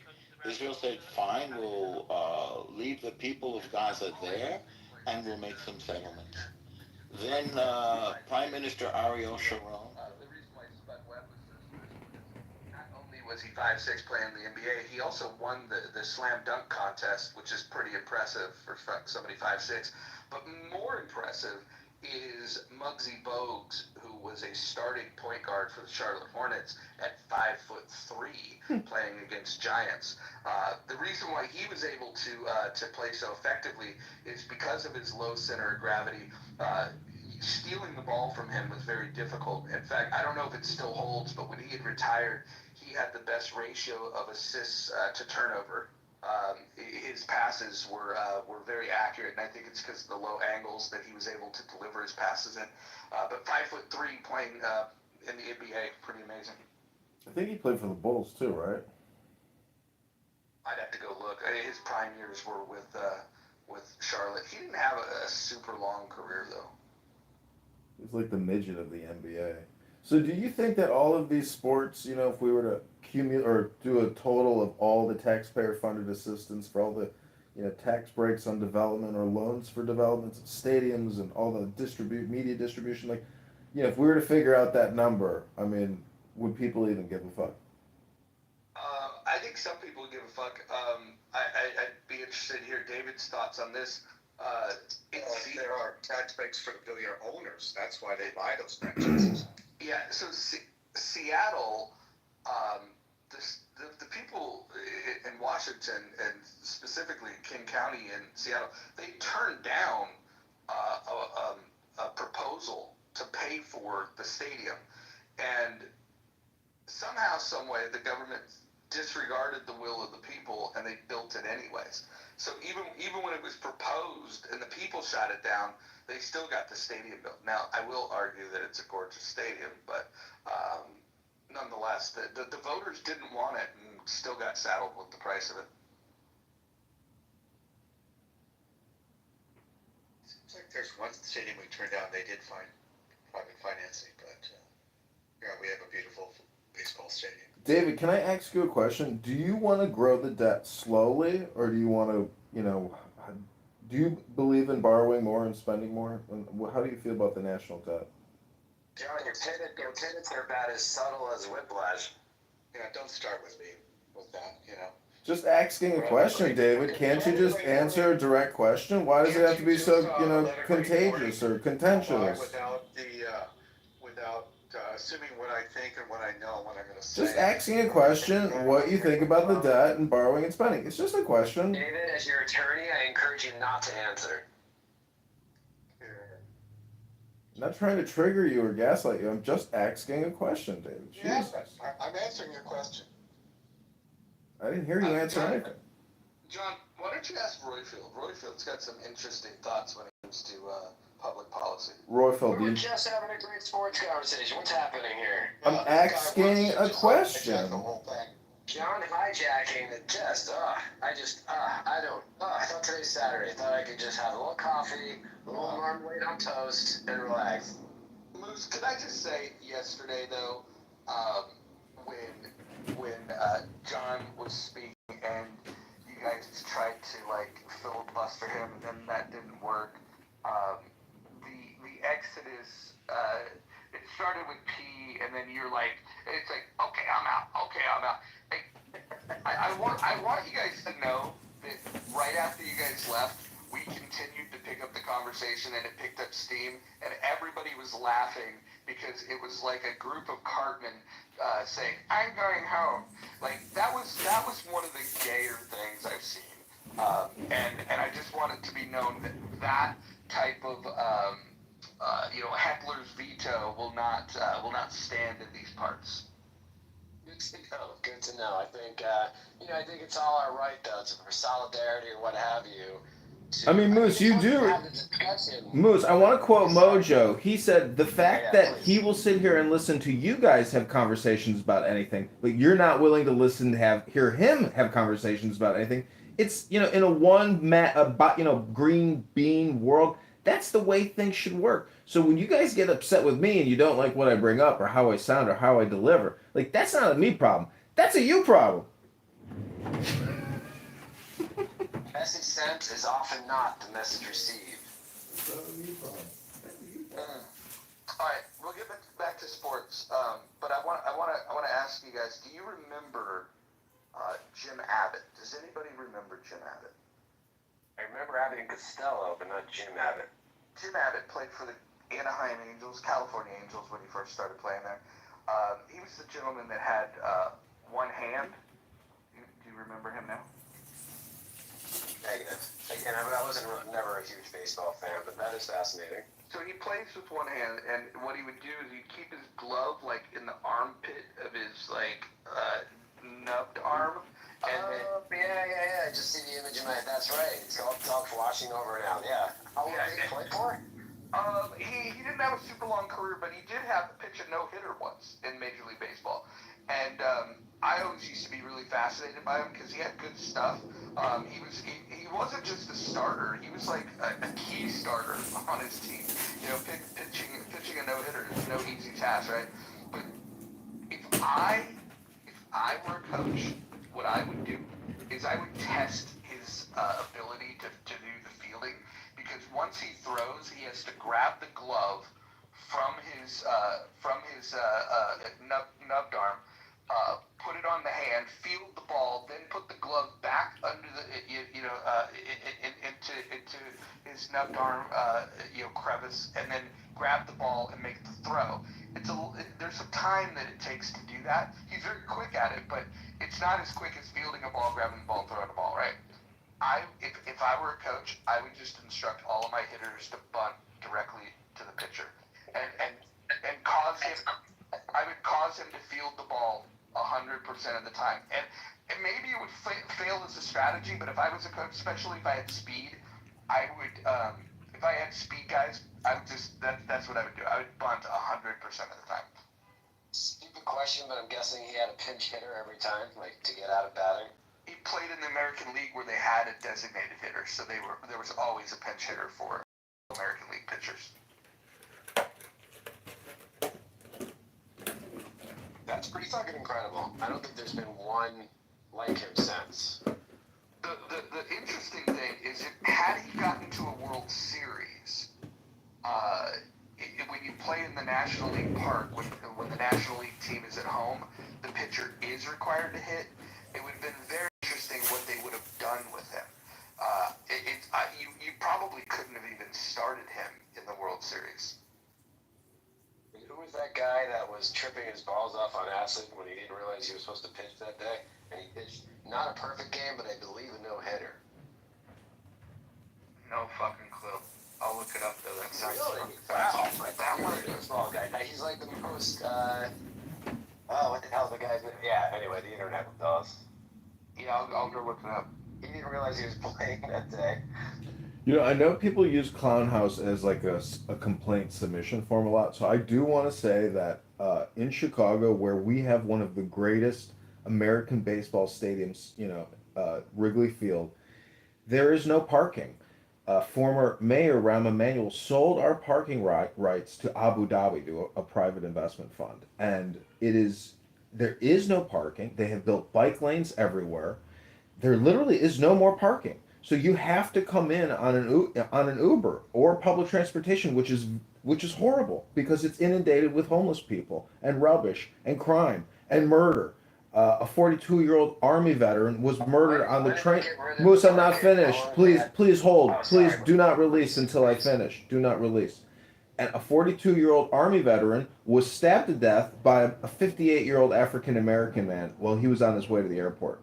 And he was a homeless indigent living on the train. The police do not police the trains in Chicago, so if you come to Chicago and you get off at O'Hare and you want to go downtown, you might get stabbed to death. You might get shot. The police have never policed the trains.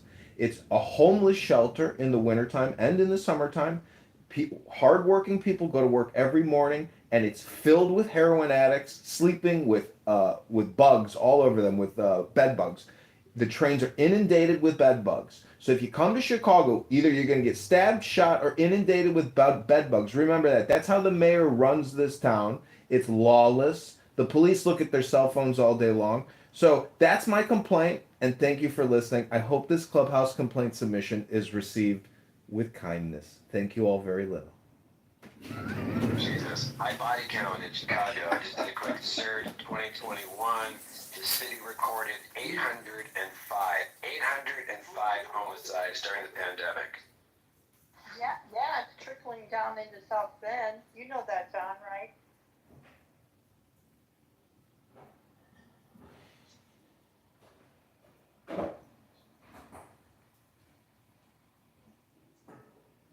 Well, the entire Great Lakes area is bug infested by Chicago.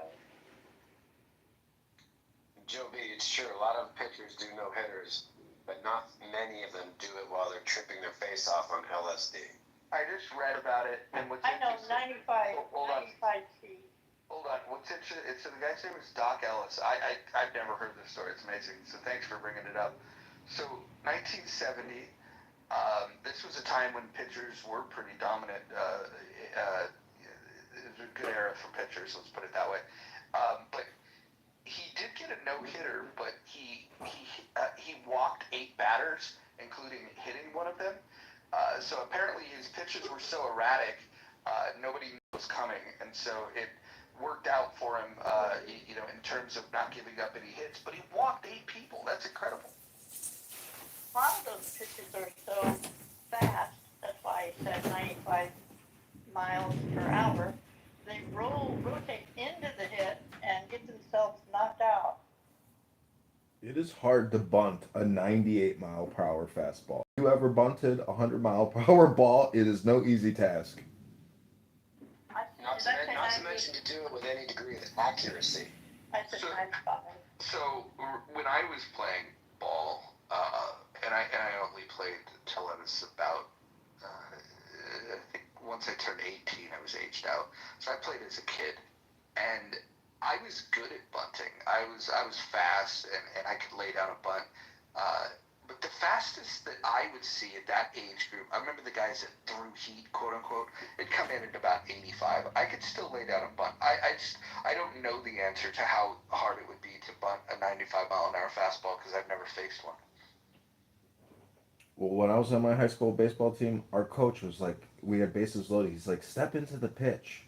I'm like, what? I'm like, you want me? I'm like, are you fucking crazy? Like, I couldn't believe he was asking me to like get myself hurt for the sake of a fucking run. I was like, no fucking way. 100%.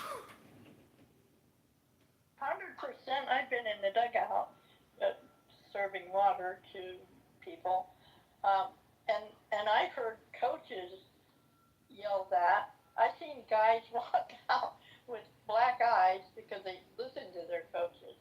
But the best play is stepping into a 95 mile per hour ball and hitting it solid and hearing that noise. Very touching scene, 70s Walter Matthau movie where he coaches these misfits, Bad News Bears, and he's telling one of the kids to lean into the pitch to get on base. Very touching, very, very emotional, but hilarious movie.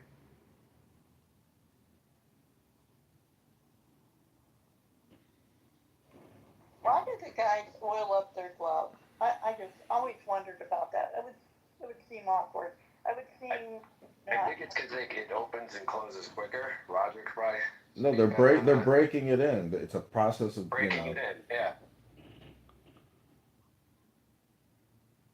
The real question is, the outfielders putting the black shadow under their eyes and really deflect the sun? Does that really work? Do you think there's a gender control in baseball? Because if they had chicks in, lingerie playing baseball, I would definitely go back to Major League Baseball. Do you think that they're like holding women out of baseball? John, you're in luck. There is a lingerie baseball league and a lingerie football league. I heard of the football, but I've never seen the baseball. Is there a Speedo men's team? There is. It's called Victor's Secret. Have you guys seen this team that does like these weird dances and choreography, and they'll like do weird things like a backflip before they field the ball or after they field the ball? Like it's like very performative. Have you guys seen these guys? No, I haven't seen their stuff. It's pretty weird. I've seen it on the internet, but not in real life. I have this book on picture theory, and basically, in my opinion, all communication is spam, including reparations. And when you talk to a person on this app who wants to talk about reparations, in my opinion, it's mostly just political spam. And but I mean, I do like talking about baseball because I used to work at Wrigley Field for ticket brokers. They were licensed by the state of Illinois, and we were running macros on Ticketmaster, and they were making millions of dollars a year buying and selling concert and sports tickets all around the country. And they had an office at Wrigley Field, and we would literally go to the day of game window, and we would put down $100 on the right, and then the exact amount for 8 club box on the left. And we would bribe the employee at Wrigley Field who worked for Tribune Corporation, and he would give us reserved club box tickets. We would run those back to our stoop, and we would literally come home with $50,000 in cash from scalping tickets at Wrigley Field legally. And I know Mojo likes talking about free market economics, but that's real. That's an example of real free market economics, but it is still controlled by the state because you have to have like a $600,000 bond to get the license to be a ticket broker or a scalper. But now all that stuff is digitized. That's still the case, John? Does Ticketmaster still sell tickets? Yeah, absolutely. Ticketmaster is Live Nation now, I believe, or it was bought up by Barry Diller. But tickets has always been a huge business, and I'm sure a lot of people in this room enjoy going to concerts and being at live events safely, where you're not subjected to terrorist attacks. And we live in a very polarized and dangerous world. In my opinion, at the moment, you can go on this app and listen to terrorist supporters and potential terrorists talk about homicidal ideation all night long. And to me, I record all this stuff and put it on YouTube because I think I'm doing the cutting edge filmmaking. But I might be just as big a schmuck as the people in those rooms. I don't know. The point is, let's talk about reparations. And welcome to Dr. Mojo's In the Muff. No, let's not.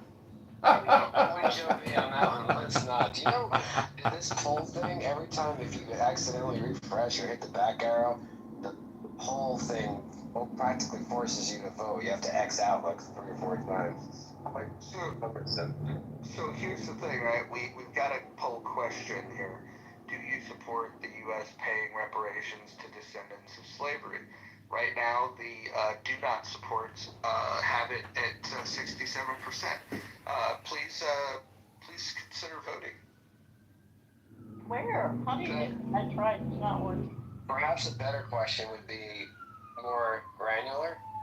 Do you support? You could just say flat out, yes or no. And then if you do support, like, do you support reparations in the form of U.S. currency? Do you support it in the form of education or property?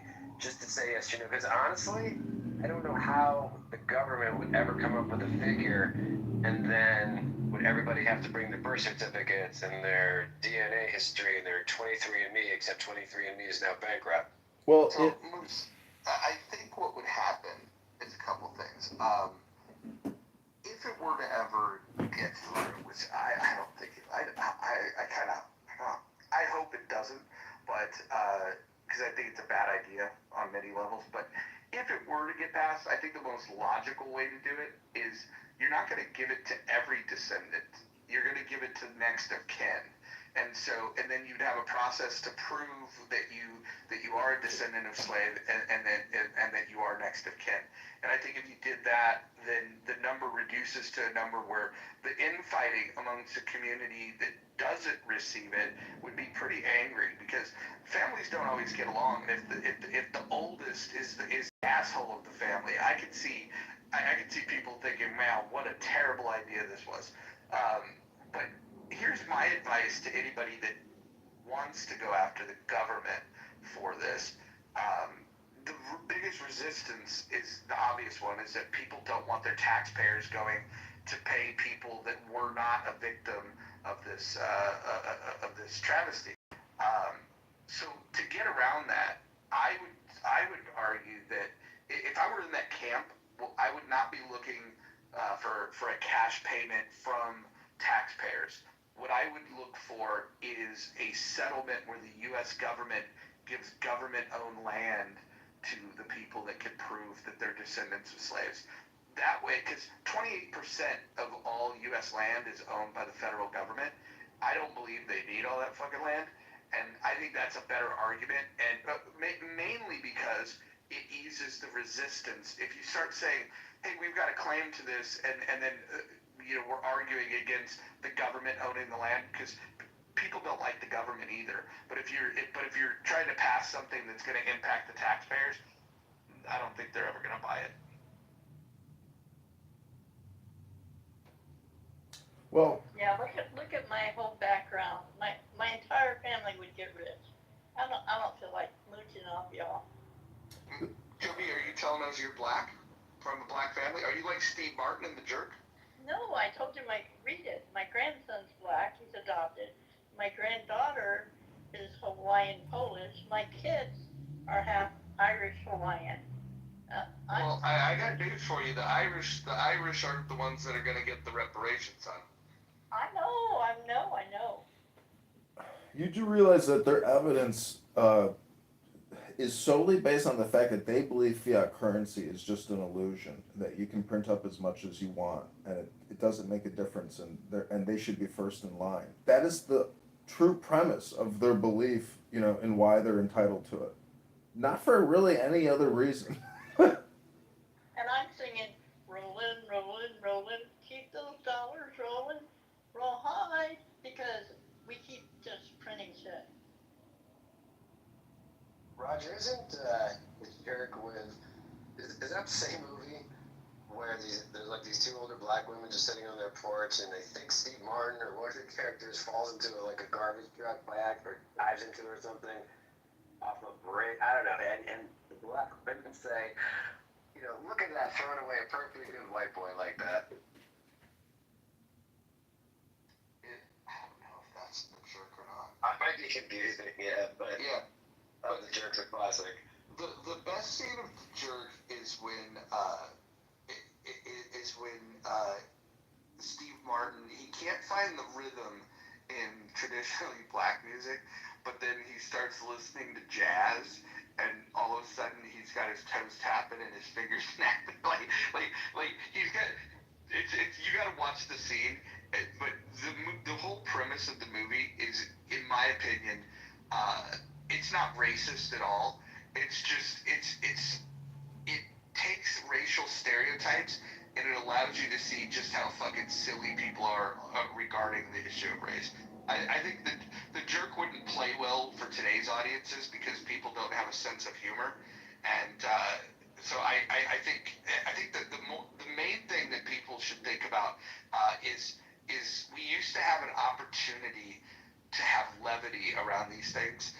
We could talk about them. Richard Pryor was good at talking about it. I was just gonna say Richard Pryor, Gene Wilder. Wasn't it Silver Streak where Gene Wilder's in the bathroom putting on shoe polish on his face and he's trying to dance and there's this black janitor in the bathroom be like, boy, you must be in serious trouble. And the black guy is this old black man is teaching Gene Wilder how to dance like a black man in the bathroom. You could never do that today. Correct. Yeah, I don't think you can pull it off. The only way you can do social humor is if it has to be an exclusively black cast. It has to be written and directed by someone that's black, and you have to allow their interpretation of what's funny. You cannot do that any other direct. Like Blazing Saddles couldn't be made today, but you talk about Airplane, the scene in Airplane where the Leave It to Beaver mother is like, excuse me, stewardess, I speak jive. I mean, arguably one of the best scenes in the movie. Yeah, that's a good scene. Oh, so Mojo, I wanted to bring up yesterday. I was live streaming Nelson Apega and Grant Cardone and Cindy Stumpo into Chatter. So I created a Chatter account and I was live streaming it with the video feature into Chatter. Talking about these people, like I don't know why you guys are jumping on this. Well, I just wanted to. I wanted to submit a note on it. Chatter. I am so tired of talking about these people. I know, but I wanted to submit a note that my account was promptly terminated, and all 5 of my live streams were also terminated. So whoever, he's a coward. Grant Cardone, and all of them. Well, anyways, Nelson Apega. But this was the funny part. So I created it. First, I joined the house in the news or whatever it is. So Rohan is in my room watching me live stream. So I don't know if Rohan complained, but I was laughing seeing Rohan appear in my room. But anyways, I just wanted to bring that up because that was my first time ever using it, and I will never use it again unless, I want to try to fuck with them again. But that's the only reason I wanted to bring it up, Dr. Adams, was if there's somebody listening out there, I just wanted to share it. Thank you all very much. So let me ask you a question, Edmund. And you're all about like social programming, and you call out a lot of shit, which truthfully is repetitive programming and brainwashing. You don't think that this ridiculous advertising campaign that they're doing to drive people, bully them, and shame them onto an app, and to telling them that the app that they're currently using and is convenient works for them, but because you're so stupid and because you don't believe in the American dream or these people that I don't know from a can of paint, that you should join this app. Like you don't think that has elements of social engineering, manipulation, abuse, and programming?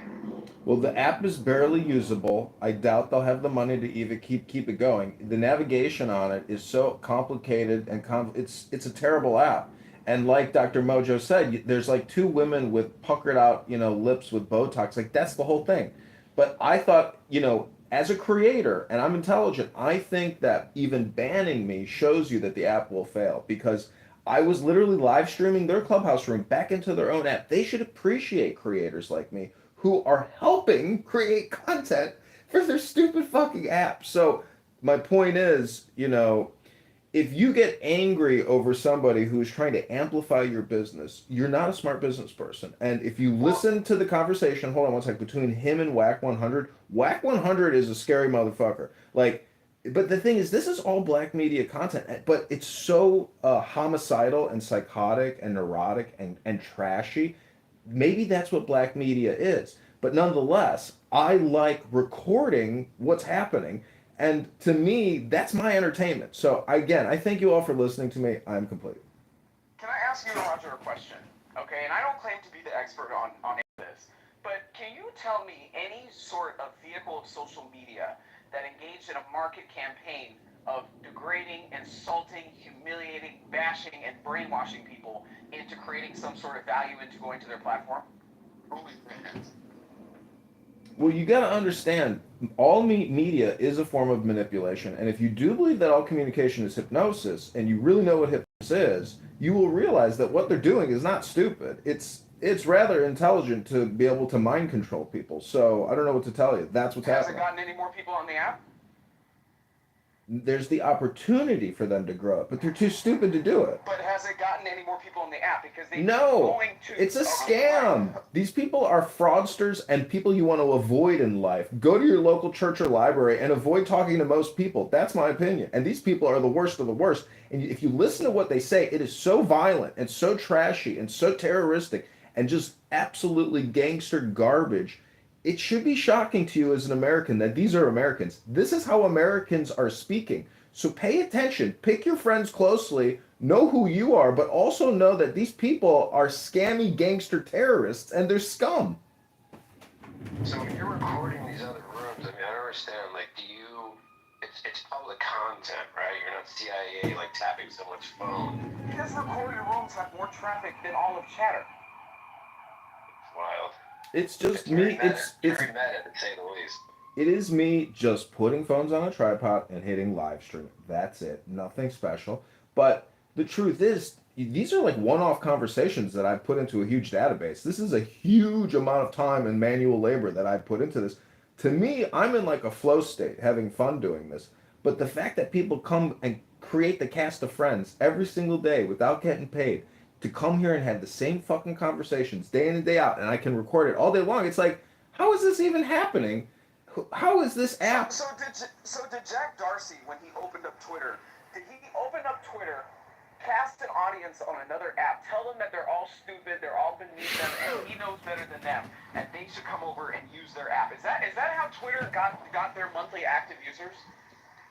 No, but that's how Blue Sky is attempting to do their blow up.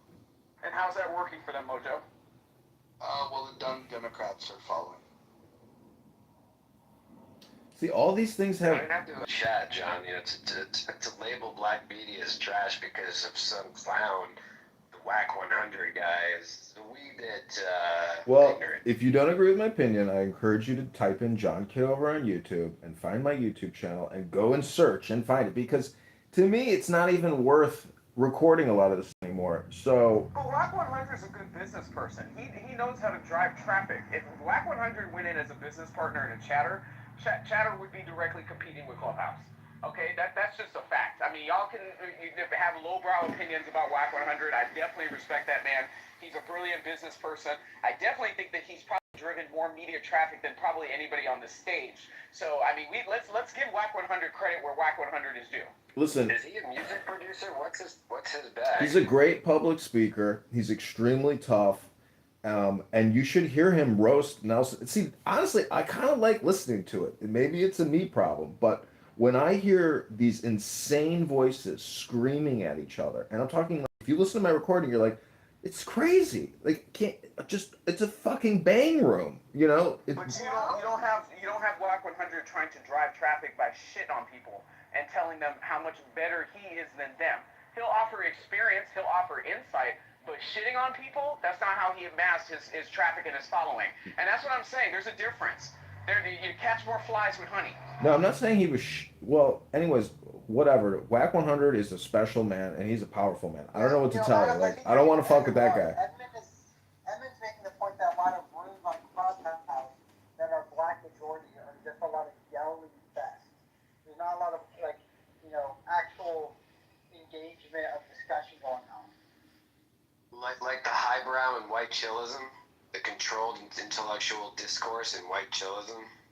Hey, have you guys heard the story that Whack has been accused of being a federal informant? I just read that. Well, the point is, those bang rooms, when you compare that to, like, say, chillism, those bang rooms from a recording perspective are a lot more interesting, and those are people who are doing real things in quotations. But, as somebody who spent my time creating a Chatter profile, to have it terminated within less than a day and to have all my live streams turned off, me, that's very frustrating, a waste of my time, and not a very good user experience. I'm complete. You're not Thank you. missing anything. There's nobody over there. That's my whole point. Oh my God. There's nobody over there. But John, John, you're a real person? yeah, but compared to Clown House, because I did have like 6, 7, 8 people watching my live stream, and maybe they were all commenting and saying, I just got kicked out of that room, and oh my God, this is great, thank you so much. So why, if somebody can get me in touch with Nelson Apega, I heard he's got like a watermelon type head and he's not black, he's like an African, But anyways, the point is, You ate that because he is African, he's not black. do you think he's a good father? Because he's got a baby now. Like, No, let's not do that. Let's not do that. Let's not do that. Hey, It's not about personal people. Yeah, let's not do that.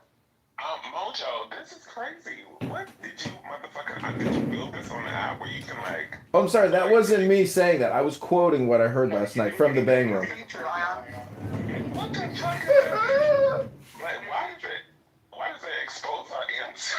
Yeah, that pissed me off a little bit. I know, where is it in the minute? I think what needs to happen is we need to just at the next town hall say, yeah, can you fix it? There's a couple fixes. The answers have to be at least 5 characters, which eliminates like yes, no. Yes, no is perfectly good for for a lot of questions, but the other thing is it doesn't add up math very well. I mean, if you look at it right now, we're at 101%, and so there's that, and then exposing the answers is ridiculous. The other thing is I don't like to change your vote. Once you lock it in, you should lock it in. Like, I don't want the winds of change to blow and then, in a room and then people decide they want to change. Wait, I think the vote change is actually... No, it does get weird too because it does switch. So, like, mine was just blue, but I support reparations. I think that one that would actually make it work, I mean, Roger, think about it like this. A way that you could use the little change vote system. Wait, Bubby, you said that you don't support reparations? It gets messy. Give me a minute. It's mostly... Can you screenshot this, sister? Girl, listen. Oh my gosh. Mojo. But at the same time, like, something you could use the little poll feature for, you could use it in the sense of, what's it called? Like, for example, say because you usually have an opinion that's usually against the grain with what most people think sometimes, right? Until you start explaining it out and start doing that type of stuff. You could run little rooms. I think you're projecting. Mind, et cetera, where you're the only one who holds the opposite opinion, and then you bring up a stage of everybody else with a different color, and your objective is to see who can turn the other side to the all one stage color first. So you have 2 options. People come up, and it doesn't stop until everybody changes their vote onto one side. I have a question for you guys. No, hold on. So Brad, and for the people who I thought were going to support reparations like Bubba, did you guys support reparations for the other groups who got them? No. So the reparations discussion is very nuanced. So I wouldn't support reparations necessarily for you, but for the 90-year-old black woman in Tulsa who actually lived through Jim Crow and those eras and had her literature that she wrote stolen and then published under a different name by a white journalist. Yes, I would support reparations. No, but here's the thing, though. You didn't say it depends. You said you don't support. No, because the overall talking point of reparations is a group of people based on nothing more than the color of their skin should receive some sort of compensation for an inherent... Yeah, you don't think that black people still to this day don't go through things that, impact us? Especially the people of the Middle East. They know these things. I don't know Netanyahu is taking you to war because he knows he will go to court, He doesn't go to... Can I ask you a question? That's why he keeps killing the Palestinians. Can I ask you a question? But he sees them, they're being killed, and thousands of Palestinians are being killed. This is nonsense, Where is he from? Can I ask you a question? Hold on. Can I ask you a question? Yes, ask. So can you give me the answer? Why did they storm the Egyptian embassy yesterday and protest the Egyptian embassy and criticizing why Egypt won't open the borders or help out Gaza? But you're saying, hold on, I'm not done. But you're saying everybody's aware. Are they aware that if they let these terrorists into their country, it'll turn into a shithole, or what are they aware of? You started the state of Israel started on the terrorist state. No, I was talking about the embassy. You know that Hello. You know these things, huh? I was asking you a direct question. Why are people criticizing Egypt right now? Because they are not standing with the people of Palestine. Oh, so they're not aware. But everybody's aware, but Egypt's not aware. No, you are talking about the government. But when you talk about what we had many people who are living in Egypt, you know their opinion. You know the opinions of the Egyptian people, and you know the opinions of everybody. And you know the Middle East, because you guys do not belong to this Middle East. You are Europeans, but you must go back to Europe, where we belong. Where? What part of Europe am I from? Where you guys coming from? Russia, Poland, Romania, okay. You name it. So you didn't name one country where I'm from? No, yeah, I'm from there. No, and how? You don't even... Are you aware of the different, like, people that are in Israel, the Jews? Or do you think they're all from Poland? No. I know that that's a birthday, and I know history. Let me ask you one thing. So you know history, right? It's a mix. Okay, so hold on. So what I have it's a two-part question. Do you know anything about Christianity? Yes, I know. Okay, so Jesus, where was Jesus born? In Palestine. Not Israel, Palestine. So, okay, what was Jesus? He was a little Jewish boy. No, he's a Christian. No, he was not. He was not. This guy's a I'm a fucking idiot. Christian. He was not a Christian. He was a Jew. He was a Jew. No, he's a Christian. Okay. But where are you from, actually? You don't have to know my country, but Why not? What are you afraid of? What are you afraid of? We just want to have dialogue with you. No, I don't. I am from Italy. Where are you from? from? So what? I don't care. Are you not proud of where you're from? No, I will tell you what. Are you ashamed of where you're from? He's ashamed of where he's... Majority of generational wealth already goes away in less than 2 generations. Yeah, but... How is that going to last us? Okay, so you're blaming... So, historically, we already know that when it comes down to economy, right, and all of these other things, the reason why black people don't have that mindset to do those things is because we're disproportionately, impacted by fucking everybody's anger. So, period. And it doesn't matter. Reparations have nothing to do with like how we spend the money. It's the money that people are missing for years and years and years. It does matter on how... No, it doesn't.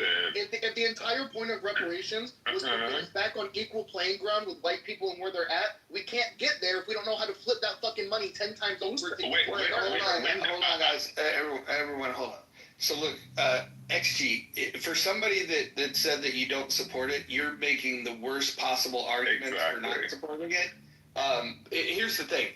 The claim is that it's a debt that's owed, right? That's the claim, right? And so if it is a debt that's owed, which I have a differing opinion about that. If it is a debt that's owed, then you pay the debt. Where somebody spends it is irrelevant, and your argument about within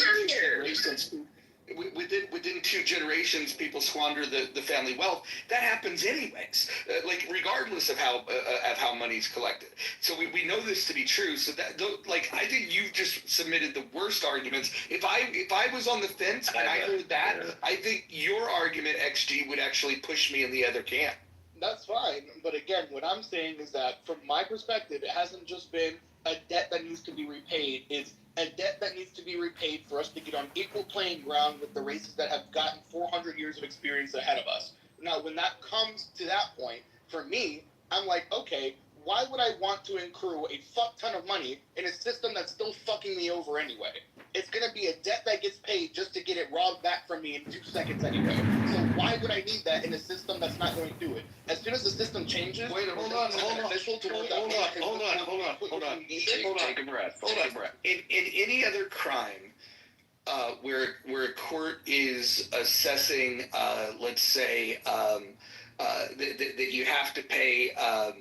You have to pay a fee because of the harm that's been done. Okay, that we assess this all the time, like in violent crimes or property crimes, things of that. It's a restitution, is what they'll call it, right? And when you're paying the restitution, nowhere in the assessment by the judge do they say, "Hey, how's this person going to spend the money that they get from the restitution?" And I just want to, I think Brad actually. Can I just know that Ion left because he's a bitch? And he's been a bitch for the past 4 years. I think Brad had a good point about, the 90-year-old who has more direct lineage through the atrocity of slavery. Like, if Ion was still here, I'm pro reparations, but now at the end of the day, you decide, A, how to pay it out. Again, money, land, education, and who is eligible. Well, They're also eligible part screws all over, especially after the AOs and the diaspora board. Well, not really, because I think the courts will figure that out, and what it would likely be would be next of kin. Like, you're not going to pay it out to everybody. Where's the paperwork for all the next of kin, though? 'Cause not everybody has that. Right, and if they don't produce it, they wouldn't get it. And so you'd have to have some burden of proof. But I am in support of when the reparations were paid to Japanese and interned victims.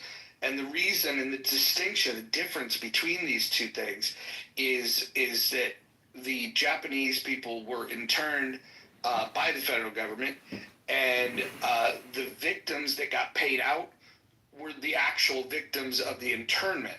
And so we're not talking about like descendants making the claim. It was quite literally the victims themselves. And I think one of the weirdest things about the argument in terms of getting these payments is you're asking people that didn't have slaves to pay people that were never slaves. And what's interesting is that when this argument's made, if you ever go and get to people that are really deep on this subject, they've pivoted their argument that the reparations is not about slavery per se.